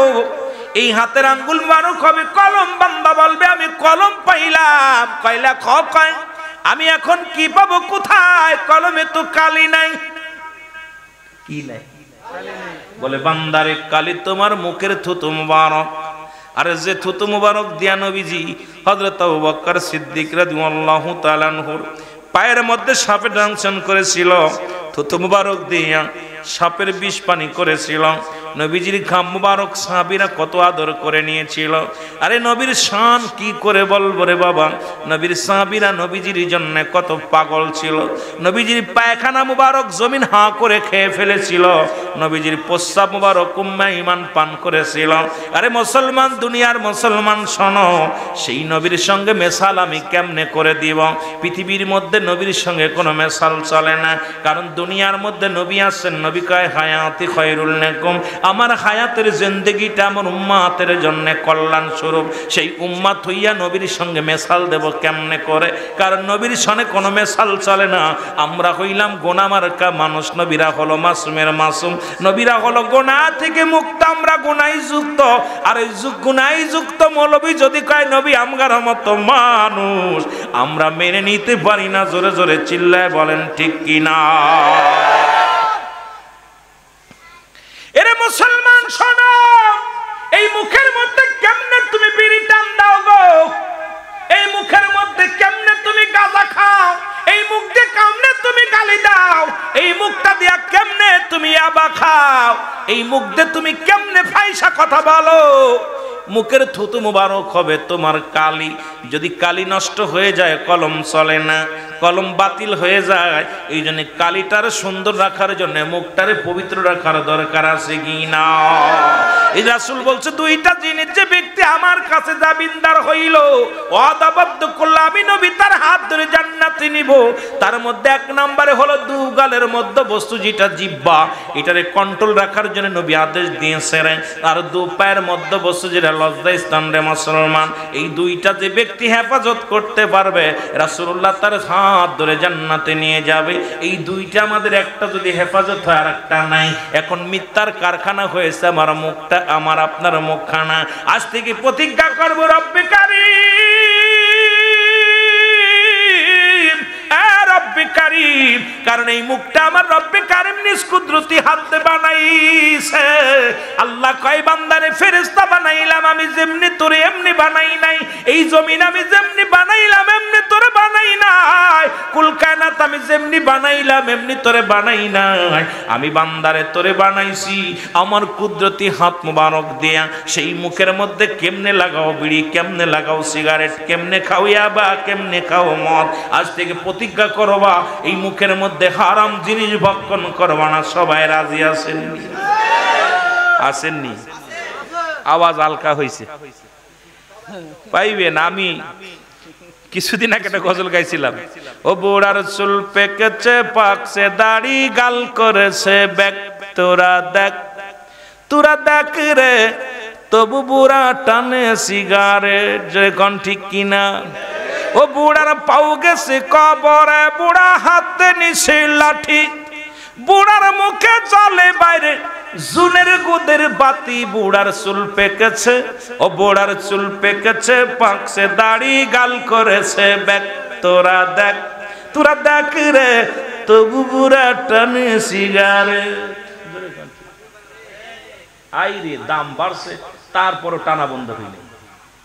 আমি কই দাম বাড়ছে, সরকার দাম বাড়ায়, দাম আরো বাড়া। এক একটা বাড়ি বিক্রি করে একটা সিগারেট খাক, যেরকম ঠিক কি দেয়। তাও দেখি অন্ধকার রাত্রে টান দিতে মনে করে জুনি পোকা ওড়ে, যায় দেখি মানুষ দাঁড়ায় আছে একটা। যেরকম জুনি পোকা দেখছেন নি কেউ? জুনি পোকার পিছনে মিট করে আলো জ্বলে, যদি বলেন ঠিক কিনা। ওই ফাঁকা রাস্তা অন্ধকারে দাঁড়ায় থাকলে যেই টান দেয় অমনি জ্বলে ওঠে, আবার টান দেয় জ্বলে ওঠে। যায় দেখি বড় জুনি পোকা।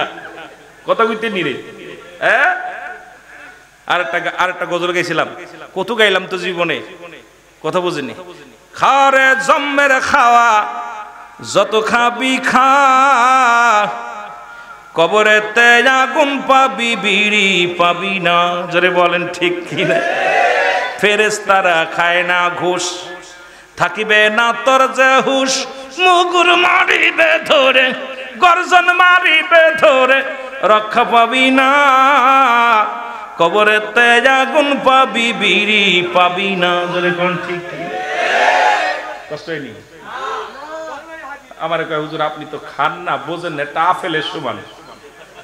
কত জিনি রেওয়া, আপেল বলে খাইলে যেটুকু তার চাইতে বেশি ভিটামিন হলো বিড়ি। আর কত বড় পাগল, বিড়ি খাওয়া যদি কুকুরের কম খান এক টান খাইব না, রাগ করেন না। হয়তো আপনি অনেকে মানে যারা খাইতেছেন তাদের মনে কষ্ট পাচ্ছেন, দুঃখের জন্য বলতেছি। আর একটা মাদক সেবন থেকে যদি একটা ভাই বাঁচতে পারি, আমার সুন্নি ভাই আমার জীবন ধন্য, জোরে বলেন ঠিক কিনা। যে ঘরে মাদক ঢুকছে পরিবার শেষ, স্বামী স্ত্রীর ভিতরে মহব্বত নাই, ভাই ভাই বন্ধুতাই নাই, সংসারে অশান্তি লাগছে, জোরে বলেন ঠিক কিনা। এই জন্য আমাদের ওয়াজ হবে বাস্তবমুখী, কিছু কথা খালি সীমাবদ্ধ থাকবেন না। আর কবরের ওয়াজ গেলে, মরার ওয়াজ গেলে এগুলো দরকার আছে। কারণ কবরে যে মুখ দিয়ে আল্লাহ রাব্বুল আলামিন আপনার মার গর্ভে ছিলেন 10 মাস 10 দিন, আল্লাহ পাক নাভির সঙ্গে আপনার মায়ের সঙ্গে নাভির সঙ্গে জুড়াই দিয়েছে, কুরক্ত খাওয়াইছে, মুখ দিয়ে খাওয়াই নাই। যেই মুখ দিয়ে আমার জিকির করবে, আমার কোরআন পড়বে, আমার নবীর দুরূদ পড়বে, এই মুখ দিয়ে আব্বা মারে ডাকবে। আর সেই মুখের মধ্যে কেমনে আপনি ইয়াবা দিতেছেন, বিড়ি দিতেছেন, সিগারেট দিতেছেন, গাঁজা দিতেছেন, মদ দিতেছেন, এসিতে কষ্ট থাকতে পারে না, জোরে বলেন ঠিক কিনা। আরো জোরে বলেন ঠিক কিনা। গুসে দিন চলবে না ভাই, চলবে না তোর চালাকি, গুসে দিন চলবে না ভাই, চলবে না তোর চালাকি, আগুন ঢালিয়া দিবে, আগুন ঢালিয়া দিবে, বুঝবি সেদিন জ্বালা কি, জোরে বলেন ঠিক কিনা। ওরে আগুনের তাপ লাগলে গায়ে গোস্ত পরিবে খুয়ে, আগুনের তাপ লাগলে গায়ে গোস্ত পরিবে খুয়ে, আপন যন্তর সেদিন কেউ পাশে পাবি না। ওরে কবরেতে আগুন পাবি বিড়ি পাবি না, বল কবরেতে আগুন পাবি ঠিক কিনা।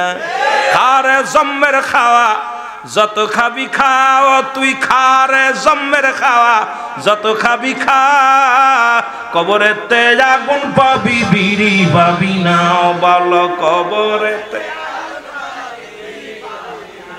মহিলাদের হায় নেফাসের পানি দিবে শরবত ও আনি, জম্মের খাওয়া। ওদিন যে ফিতনায় যখন ইয়া সালিম ইয়া সালিম নিরাপত্তা দাও, হাসরের ময়দানে মহিলাদের হায় নিফাসের পানি এনে দিব, খা, টকবক করবো, একদম পায়খানা প্রস্রাব খা, দমের খা, ঠিক কি না। মহিলাদের হায় নিফাসের পানি এনে দিব শরবত বানাই, একবার খাইলে রে মন, একবার খাইলে মরে, পিছন দিয়া যাবে সব বাইর হইয়া, কবরেতে আগুন পাবি বিড়ি পাবি না, বলো কবরেতে ফেরেশতারা খায় না ঘুষ, থাকিবে না তোর যে হুশ। আমার দেশে তো ঘুষ খাই, আরে খাওয়া খায়, মিথ্যারে সত্য বানায়, সত্যরে মিথ্যা বানায়, ঘুষ চলে জম্মে চলা, কত বুঝিনি। ফেরেশতারা কি ঘুষ খাইবো? কতক্ষণ খাইবো ঘুষ? সেদিন একটা আছে নবীর ভালোবাসা, নবীর ভালোবাসা দেহের মধ্যে থাকলে কোন সাহস নাই ওই কবরে সাপ পাইব। নবীর আশেকের কবরে সাপ পাইব, নবীর কবরের আশেকের কবরে আগুন দিব, নো, এটা মিথ্যা। জোরে বলেন ঠিক কিনা? নবীর প্রেমিকরা কবরের ভিতর থাকবে খুব আসানি, শান্তির মধ্যে। ফেরেশতারা খায় না ঘুষ, থাকিবে না তোর যে হুশ, মুগুর মারিবে ধরে, গর্জন মারিবে ধরে, রক্ষা পাবি না, কবরেতে আগুন পাবি বিড়ি পাবি না, বলো কবরেতে আগুন পাবি। এই ভাইরা আমার, বন্ধুরা আমার, বান্দা বলবে ডাক দে, আমি আগুই পাইলাম, কলম পাইলাম, কালি পাইলাম, এখন কাগজ পাবো কই? প্রতিটা মানুষের কাছে 3 টুকরা কাপড় দেয়া হয়। এই যে হাকিকতটা শুনে নেন বাবা, একটা কাপড়ের কাপড় টান দিয়ে খুলে নিবে ফেরেশতারা, নাও এটার মধ্যে লিখে দাও, বান্দা সেকেন্ডের মধ্যে লেখা হয়ে যাবে, একদম কম্পিউটারের মধ্যে লেখা হয়ে যাবে। এবার হাত থেকে ছিনিয়ে নিয়ে দ্বিতীয় কাগজটা হাতের মধ্যে দিবেন, বান্দা লেখো, তাকায় দেখবে কোথায় জিনা করেছিলে, কোথায় মদ পান করেছিলে, কোথায় কোন সুন্দরী নারী নিয়ে পাহাড়ে তুমি গিয়েছিলে, কোথায় কর্ণফুলী নদীর উপরে গিয়েছিলে, কোথায় চট্টগ্রাম রিসোর্টে উঠেছিলা। বান্দারে কাউকে বলা লাগবে না, সব তোমার কাগজের মধ্যে থাকবে। এবার বান্দা বলবে আমি অন্যায় করি না, চিৎকার মেরে কানবে। ফেরেশতারা কয় চলবে না, কোনো চলছতে চলবে না, তুমি যা যা করেছো তোমার জিন্দেগি 80 বছর 60 বছরের জিন্দেগি সব লিখে রাখছে। দুজন ফেরেশতা রব্বুল আলামিন দিয়েছিল তোমার কাছে, তুমি কোথায় ছিলে, কোথায় যাবে, কোথায় কি কর্ম করবে, সবই লিপিবদ্ধ আছে। চলছুতরি চলবে না, বান্দা চিৎকার মারবে, লিখতে চাইব না, এক একটা গর্জন মারবে, লক্ষ শত শত মাইল মাটির নিচে চলে যাবে, আবার তার উত্তোলন করবে। ডান দিক থেকে চাপ দিবে, বাম দিকের হাড্ডিগুলো চলে যাবে, বাম দিক থেকে চাপ দিবে, ডান দিকে হাড্ডিগুলো চলে যাবে। বান্দারে মুসলমান শুনে নাও, এই কবরবাসীর আযাব যদি দুনিয়ার মানুষ শুনতো,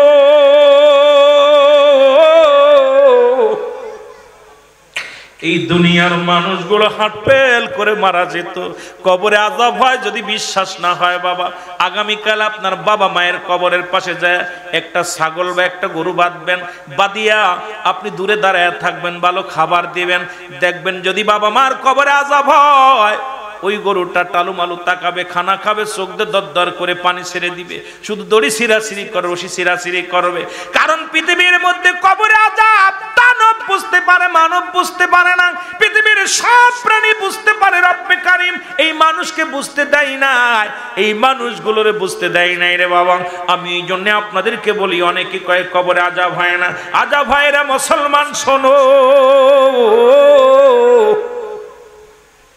রব্বে কারীম, ও রব্বে কারীম, আজকের মাহফিলের খাতিরে আমাদেরকে সবাই আপনি ক্ষমা করে দেন। নোমান ফেরেশতা জোর করে তারে লেখাইবে, লেখা যখন শেষ হয়ে যাবে এবার বলবে বান্দা আমি দূর হয়ে, বান্দা আমি চলে গেলাম, গুড বাই, বিদায়। একটু পরেই তোর কবরে আসবে মুনকার নেকির সওয়ালের জবাব নিতে আসবে।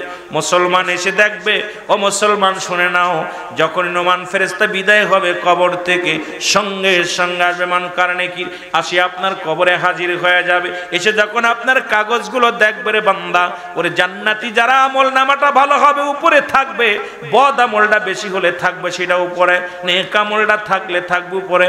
যখন বান্দা দেখবে আপনার অবস্থা ভালো, বলে জান্নাত থেকে কবর পর্যন্ত একটা সুড়ঙ্গ করে দিবে, রাস্তা করে দিবে। এই রাস্তাটা কিয়ামত পর্যন্ত ওই কবরে শান্তিতে আপনি ঘুমাইতে পারবেন।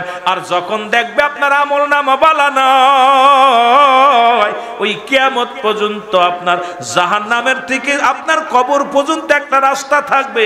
জাহান্নামের যে অগ্নিকাণ্ডগুলো, জাহান্নামের যে সাপ বিচ্ছুগুলো আছে, জাহান্নামে যে ভয়াবহতা আছে রে মুসলমান, এগুলো আপনাকে আক্রমণ করবে, আপনার কবরে পর্যন্ত জ্বালা যন্ত্রণা হবে। আর কবরে কোনো সকাল আর সন্ধ্যা নাই, কবরে কোনো রাত আর দিন নাই, কবরে শুরু আছে শেষ হলো কিয়ামত পর্যন্ত। ও মুসলমান শোনো, 2 নম্বর বিপদ হলো কবর, 3 নম্বর হলো কিয়ামতের ময়দান। জোরে জোরে চিল্লায়া বলা যাবে না আল্লাহু আকবার। 2 নম্বর কবর। 1 নম্বর যার ভালো হলো, কবরটাও তার ভালো হইব। কবরটা যদি ভালো হয়ে যায়, কপাল খুলে গেল। কবরে আযাবের একটা কথা আমার মনে পড়ে গেল হঠাৎ করে।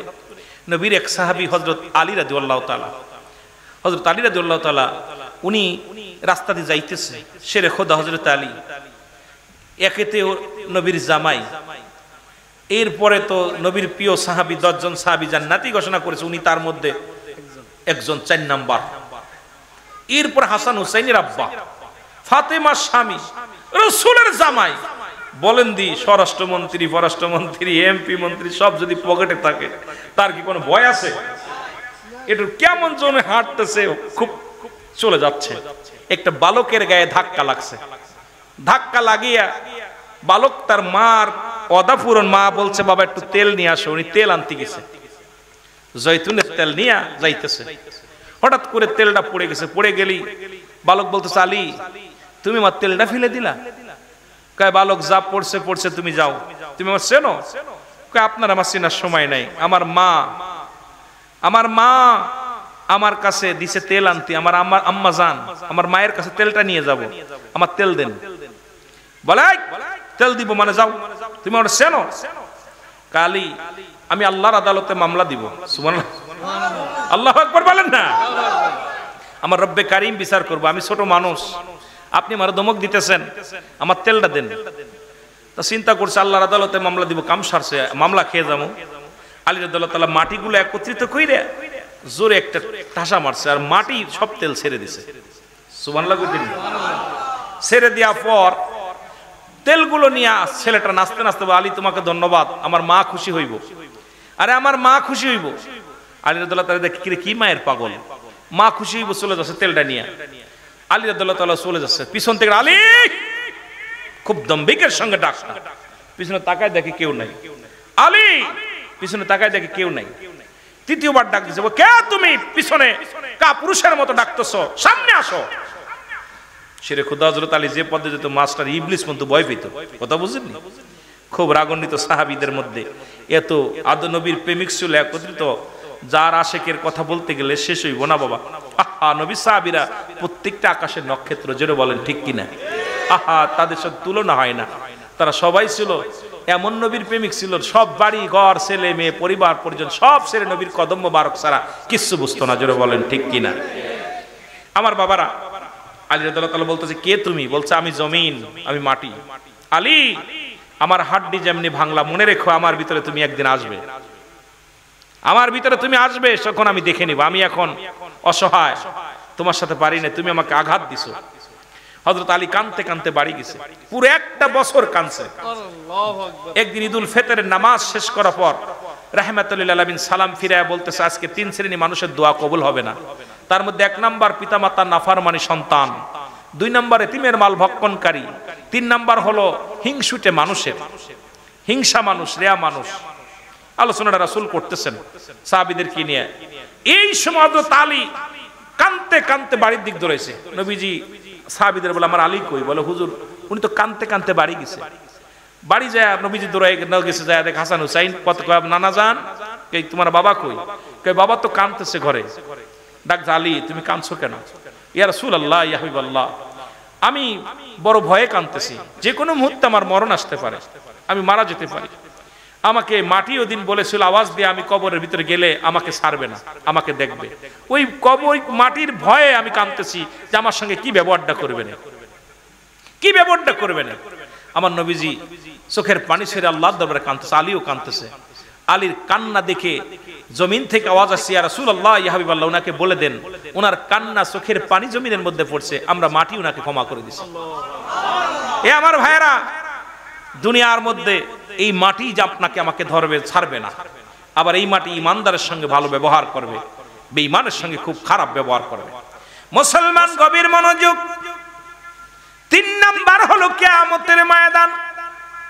আর ওই কিয়ামত যেদিন মুঠো হাত উপরে সূর্য উদয় হবে, যেদিন সব কিছু চন্ন বিচ্ছিন্ন হয়ে যাবে। আমি একটু আগে বলেছিলাম কুল্লু মান আলাইহা ফান, সব কথা বলেন না কেন, সব শেষ। ওদিন যেদিন কিচ্ছু থাকবে না রে মুসলমান। কিয়ামতের আগে 10টা আলামত হবে।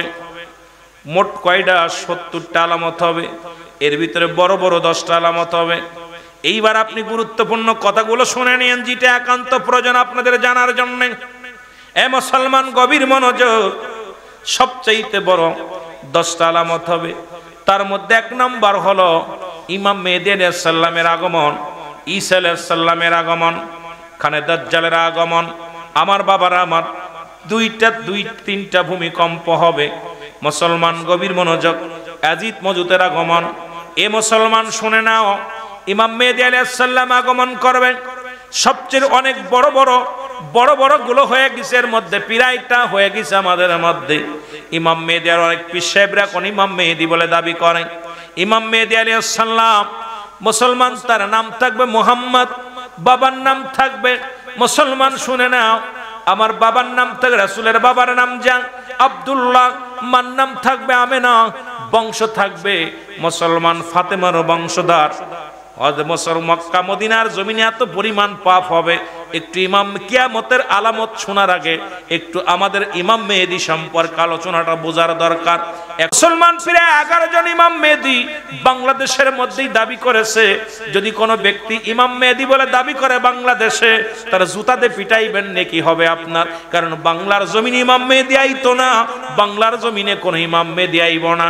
কোন পীর সাহেব যদি ইমাম মেহেদী বলে দাবি করে, এটা ভণ্ড ভণ্ড ভণ্ড। জোরে জোরে চিল্লায় বলেন ঠিক কি না? ইমাম রাসূল বলছে ইমাম মেহেদীর পরিচয় দিতে যে বলছে ইমাম মেহেদীর কেমন চেহারা হবে। ইমাম মেহেদী মক্কার জমিন থেকে মদিনায় হিজরত করবে। হিজরত করে ইমাম মেহেদীর মানুষটা হবে মুসলমান, বড় না লম্বা না মাঝারি বর্ণের মানুষ হবে। গায়ের রংটা থাকবে শ্যামলা, মাথার চুলগুলো থাকবে কুকরানো মুকরানো, এই বুরুটা থাকবে টানা বুরু, এই বুরুর মধ্যে কোনো ফাঁকা থাকবে না।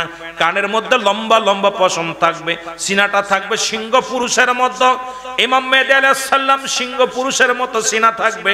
এবার মুসলমান শুনে নাও, সবচাইতে বড় ইমাম মেহেদীর পরিচয় নবীজি বলছে ইমাম মেহেদী আলাইহিস সালাম থাকবে তুতলা। যখন কথা বলতে যাবে তখন কথাগুলো বেঁধে যাবে, তখন উরতের মধ্যে জোরে জোরে থাবা লাগাই বলে মুসলমান। ইমাম মেহেদী আলাইহিস সালাম যখন আগমন করবে মক্কা মদিনার, শুনে নেন মুসলমান, এত পরিমাণ পাপ চলবে, জিনা ব্যভিচার অন্যায় অপরাধ খুন খারাপি চলবে। জাহিলা জামানা কেউ ছেড়ে যাবে, যেমনি ভাবে আমার দেশে শুরু হয়েছে। আমার দেশে আজকে বিনা বিচারে আজকে মানুষের জানমালের কোনো নিরাপত্তা নাই। আজকে রাস্তার মধ্যে মানুষ পিটায়া তাদেরকে হত্যা করতেছে, ভাই হয়ে ভাইকে খুন করতেছে। নিজের ভাই সম্পদের জন্য আমার আগের ভাই বললেন চক্ষু দুটো উপরে নিতেছে। আপনাদের চট্টগ্রামে মুসলমান কি করেছে, ছেলে বেটার বউ মিলিয়া তার বাবাকে টুকরো টুকরো করে তাদের নদীতে ভাসায়া দিছে। আজকে মুসলমান শুধু এই দেশে নয়, জাহিলা জামানা ছেড়ে গেছে। কারণ আমরা শুনেছি জাহিলা জামানায় মানুষ পুরুষে পুরুষে জিনা ব্যভিচার করত। ওদিন আমার মুসলমান মায়ের সঙ্গে সন্তান জিনা করত। এখন দেখি প্রতিনিয়ত নেটের মধ্যে দেখা যায় সন্তান বাবার সঙ্গে অন্যায়ের মধ্যে লিপ্ত হয়ে গেছে। বাবা লম্পট, বাবা মেয়ের সঙ্গে অন্যায় লিপ্ত হয়ে গেছে। শুধু তাই নয়, 2টা ঘটনা বাংলাদেশে ঘটেছে দীর্ঘ 17 বছরের মধ্যে। সবচেয়ে দুঃখজনক 2টা বিষয়, সেটা হলো যা পৃথিবীর ইতিহাসে সবচেয়ে বড় ইতিহাস, সেটা হলো একটা হলো ঢাকা মেডিকেল কলেজ হাসপাতালে যেখানে মরা মানুষের সঙ্গে জিনা হয়েছে। একটা হলো ঢাকা আপনাদের চট্টগ্রাম মেডিকেল কলেজ হাসপাতাল, এখানেও মরা মানুষের সঙ্গে জিনা হয়েছে। মুসলমান মর্গে জিনা হয়েছে। মুসলমান কোথায় আছেন একটু গবেষণা করবেন। 2টা জায়গা, একটা হলো চট্টগ্রাম, ভালো করে খোঁজ খোঁজ নেন চট্টগ্রাম মেডিকেল কলেজ হাসপাতালে মর্গের মধ্যে সুন্দরী নারীর সঙ্গে জিনা হয়েছে, ঢাকা মর্গের মধ্যে সুন্দরী নারীর সঙ্গে জিনা হয়েছে। যখন ডোমকে নিয়ে যখন রিমান্ডে দিছে, ডোম বলছে শুধু একটা নয় দুটি নয়, আজ পর্যন্ত শত শত নারী, অল্প বয়সী নারী যখন গলায় রশি নিয়ে মারা যায়, বিষ খেয়ে মারা যায়, দুর্ঘটনায় মারা যায়, এই নারীগুলোর তাদের দেহখানা কাটার আগে তাদেরকে আমরা ভোগ করে নি। কোন দেশে বাস করি? এই দেশে যদি আমার নবীর প্রেমিকরা না থাকতো, আল্লাহর ওলিরা না থাকতো, এই দেশটা শেষ হয়ে যেত। এই দেশটা রব্বে কারিম এই লুতের জামানায় আগিছে রে, এই জামানার মানুষগুলোকে আল্লাহ শেষ করে দিত। ওই আল্লাহর কোন প্রিয় বান্দা, এ মুসলমান, এমন কোন প্রিয় ব্যক্তি থাকার কারণে রব্বি কারিম আমাদের উপরে সেই বড় গজব দিতেছে না? এইগুলো কি একবার ইতিহাসগুলো দেখো। অযুবক বন্ধুরা, যদি মিথ্যা বলি এখন বিচার করবেন, ভালো করে জেনে নেন, যদি মিথ্যা হয় আমাকে যে শাস্তি দিবেন মেনে নিব। মিথ্যা বলার জন্য আসি নাই, মিথ্যা ভুল তথ্য দেওয়ার জন্য এখানে আসি নাই রে মুসলমান। এ আমার ভাইয়েরা আমার, যখন ইমাম মেহেদী আলাইহিস সালাম আগমন করবে, বাবারা শুনে নাও, মক্কা মদিনা এত বড় পাপ হবে তার প্রমাণ আর দেখতে বাকি নাই। কারণ আমার মন বলে অতি শীঘ্রই দুনিয়া শেষ হয়ে যাবে। কারণ মক্কা মদিনা এখন নারীরা অলরেডি গাড়ি চালানো শুরু করেছে। মক্কা মদিনায় সিনেমার হলের ভিত্তি স্থাপন হয়েছে। শোনো, আরে শোনো, ভালো করে কান দিয়া শোনো। যেখানে বাংলাদেশের সিনেমাগুলো বন্ধ হয়ে গেছে, এখন মদিনায় সিনেমা শুরু হয়েছে। মুসলমান শুনে নাও, এবার ওখানে পতিতালয় পর্যন্ত খোলা হয়েছে। এমন হিংসুটে হয়ে গেছে মক্কা মদিনার মানুষ, বাংলাদেশ থেকে কোনো নারী কালো মেয়েও গেলে, সিঙ্গেল গেলে ডবল হয়ে ফিরতেছে। জোরে বলেন ঠিক কিনা? যদিও কথাগুলো খাস দরকার ছিল, আজকে কথাগুলো দুঃখে বলতেছি। আমার এক বান্ধবী কিছুদিন আগে আইসে ফিরে, কয় দোস্ত আমি কালো, এত কুচ্ছির, আমাদের সবচেয়ে কালো ছিল। কয় দোস্ত আমিও বাঁচতে পারি। হ্যাঁ, তো হারামজাদা, ওর বাবা আসে একবার, ছেলে আসে একবার, ওদের চরিত্র এত খারাপ। আবার পাগড়ি বান্ধা আছে, টুপি আছে, পাঞ্জাবি আছে। আরে আপনার বাংলাদেশে দেখেন, গত 3 মাসে 911 জন বলৎকার ধরা পড়ছে। সব বড় বড় সাইকেল হাদিস, একটাও সুন্নি ধরা পড়ে নাই। সুবহানাল্লাহ বলেন। আবার ওরা আবার আমার জন্য আক্রমণ করব, কথা শুনে 900। আমি আশ্চর্য হয়ে গেছি, প্রতি মাসে রিপোর্টগুলো, যুবকরা তোরা রিপোর্টগুলো নিবি, প্রতিনিয়ত বলৎকার করতেছে। এগুলো একটাও সুন্নি নাই, সব বড় বড় সাইকেল হাদিস। আমি তোদের চরিত্র ওরা ওদিকে মিলাইতেছে, ওরা করতেছে, আমরাও করলে নেকি হইব। কথা বুঝেন নাই? এর অবস্থাটা খুব দুঃখজনক। খালি ওয়াজ শুনলে হবে না, বাস্তবমুখী কথাগুলো নিজে জানতে হবে, বুঝতে হবে যে কোথায় যাচ্ছে আমরা। মক্কা কাবা শরীফের ডান পাশের গেটে, যারা কাবা শরীফ মক্কা মদিনায় গেছেন, কাবার ডান গেটের পাশ দিয়া একটা সিনেমার হলের ভিত্তি স্থাপন হয়েছে।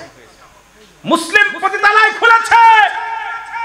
কোন দেশ আছেন আমার ভাইয়েরা আমার? ওরা পৃথিবীর মধ্যে সবচেয়ে নগণ্যতম, আজকে যারা বর্তমান কাবা মক্কা মদিনা যারা নেতৃত্ব দিতেছে, ইসলামের চরম শত্রু তারা। জোরে বলেন ঠিক কিনা?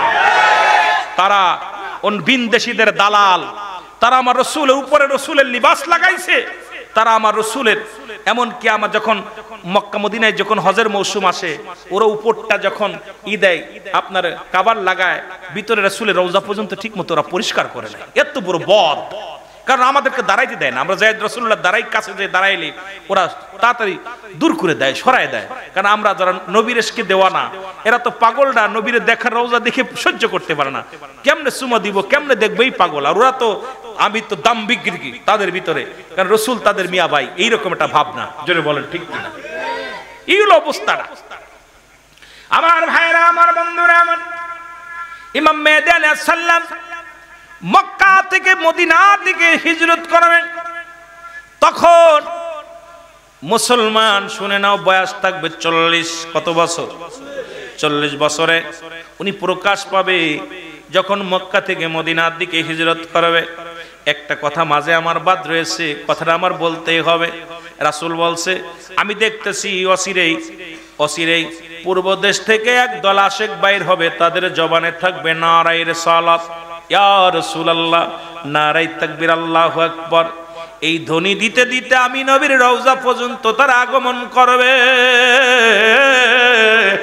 আর আমি রুহুল আমিনের ক্ষুদ্র জ্ঞান বলে সেই আশিকের দল চট্টগ্রামের মানুষের মধ্যে কোনো সন্দেহ নাই। যদি বলি কেন, এটার জন্য আমি শুনে নাও, কারণ বাংলাদেশের পরে আর কোনো মুসলিম কান্ট্রি নাই, আর বাংলাদেশের পূর্বাঞ্চলের মানুষ হলো চট্টগ্রামের বিভাগের মানুষ। এই মানুষের অন্তরে যত নবীর প্রেম আছে, বাংলাদেশের অন্য প্রান্তের মানুষের দিলে নবীর প্রেম এত পরিমাণ নাই। জোরে বলেন ঠিক কিনা? বাংলাদেশের পরে খোঁজ নেই, যারা গবেষণা করো একটু খোঁজ নাও, বাংলাদেশের পরে আর কোনো মুসলিম কান্ট্রি নেই। পূর্ব দেশে মক্কা মদিনা থেকে পূর্বাঞ্চল হলো বাংলাদেশ, এই দেশটা হলো মুসলিম দেশ, আর এই দেশের পূর্বাঞ্চলের মানুষ হলো চট্টগ্রাম বিভাগের মানুষ। এই দেশের মানুষ জুলুস করে দেখা দিছে, এখন ওই বাতিল রাখা দেখ মদিনার মানুষের মায়া নাই, নবীর মায়া নাই, আর চট্টগ্রামের নবী বুঝে আইছে। এই যে তায়ের শাহ রহমতুল্লাহ আলাইহি আসবে, ওদের অনেকের কলিজার মধ্যে আগুন ধরে গেছে, কারণ কোন ভাবে বন্ধ করা যায়? জোরে বলেন ঠিক কিনা? এই মুনাফিকেরা, কারণ এই দেশের মধ্যে নারী পুরুষ যুবক যুবক বৃদ্ধ, এমনকি গতবার জুলুসে দেখেছিলাম কানা মানুষ, খোড়া মানুষ, প্রতিবন্ধী, এই মানুষগুলো নারায়ে রিসালাত লাঠির মধ্যে পতাকা নিয়ে বলতে নারায়ে রিসালাত ইয়া রাসূলুল্লাহ ইয়া রাসূলুল্লাহ ইয়া রাসূলুল্লাহ বলতে বলতে দৌড়াইতেছে। আমি দেখা চিন্তা করলাম, আল্লাহ, আশিক রাসূল এমন এমন প্রেমিক কজন আছে। যেমন মুসা আলাইহিস সালাম যখন যাইতেছিল আল্লাহর সঙ্গে দেখা করতে, তিনটা মানুষের সঙ্গে সাক্ষাৎ। একজন মহিলা বলতেছে, মুসারে তুমি তো যাইতেছো আল্লাহর সঙ্গে দেখা করতে, ওয়াজ কোনতে কোনে করবো বুঝি না ভাই, অনেক ওয়াজে যায়, এদিক সময়ও হয়ে গেছে, আগামীকাল আপনাদের জাগতে হইব, কোনতে কোনে যাবো, ওয়াজই শেষ করতে পারি না। আবার বেলালের জীবনে কইতে কইছে, ওটা তো যাইতেই পারলাম না, কথা বুঝেননি, এমনি তো যাইতে পারি না, এক কুলে আজান শুধু দিছি, আর কিতা কইতাম বাবারে, এই ওয়াজ করা কি আর একটা রাতি হলে আমার নিয়ে 3 দিন 4 দিনে আপনাদের একবার যদি একটা আলোচনা দিলে, এই যে আমার আগের ভাই আলোচনা করেছে, আরে ভাই এত সহজ নিয়ে আলোচনা, আলোচনার মধ্যে ঢুকলে 2-4টা দিন তগত, আজকে কালকে 2 দিন 3 দিন 2 দিন নিয়ে একটা বিষয় নিয়ে আলোচনা করলে, 2-4-5 ঘন্টা আলোচনা করলে আপনাদের কিছু দিতে পারবো।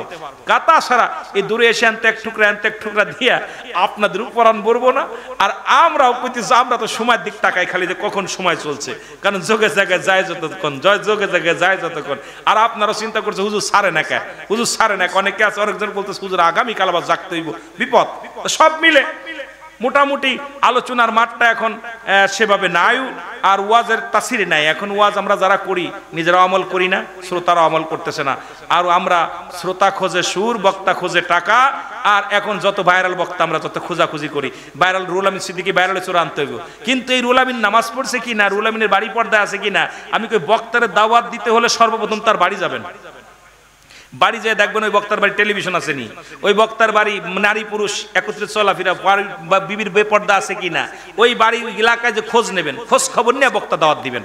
এই আপনাদের অনুরোধ করব, দয়া করে বক্তার বাড়িতে যে চ্যালেঞ্জ আগে যাচাই বাছাই করে বক্তারা দাওয়াত দিবেন।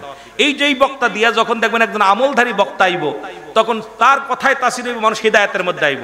এখন আমাদের অধিকাংশ, রাগ করবেন না, অনেক অধিকাংশ বক্তার বউ নিজেই বাজার ঘাট করে, অধিকাংশ বক্তা বাপ মারে খাতি দেয় না, এসে ঢাকা শহরে বড় বড় বাড়ি নিয়ে রয়েছে, ফ্ল্যাট বাড়ি, অথচ বাবারে টাকা দিলে ঋণ শোধ হয়ে যায়।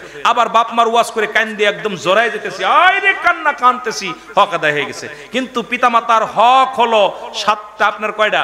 মৃত্যুর পরে 7টা, মৃত্যুর আগে 14, আর 7টা, 14টা হকের মধ্যে এই 7টা হকের মধ্যে সর্বশেষ হক হলো পিতামাতা যখন মারা যাবে সময় সুযোগ করে বেশি বেশি করে আব্বা মার জিয়ারত করা, আর জীবিত থাকতে পিতামাতাকে সদা সর্বদাই প্রথম হক হলো তাদের সঙ্গে ভালো ব্যবহার করা, তাদের খোঁজ খবর নেওয়া, তাদের সঙ্গে ভালো ব্যবহার করা।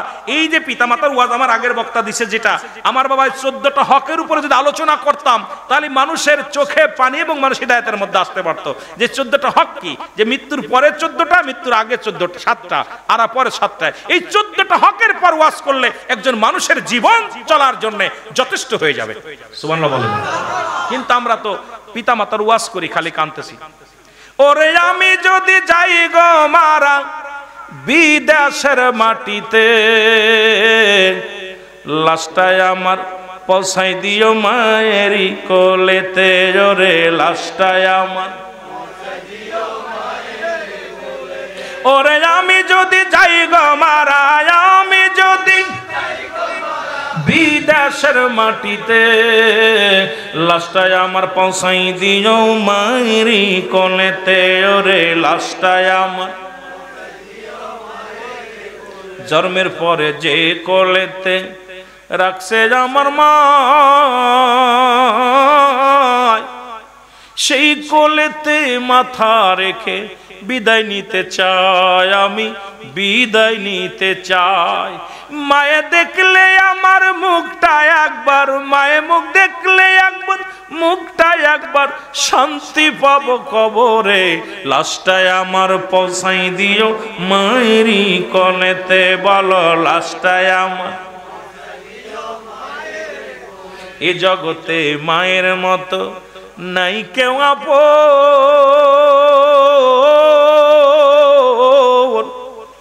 সেই মাকে না দেখাইয়া দিও না দাফন আমার, দিও না দাফন। ওরে মায়ে একটিবারে দেখলে আমায়, মায়ে একটিবারে দেখলে আমায় শান্তি পাবো কবরে, লাশটায় আমার পৌঁছাই দি।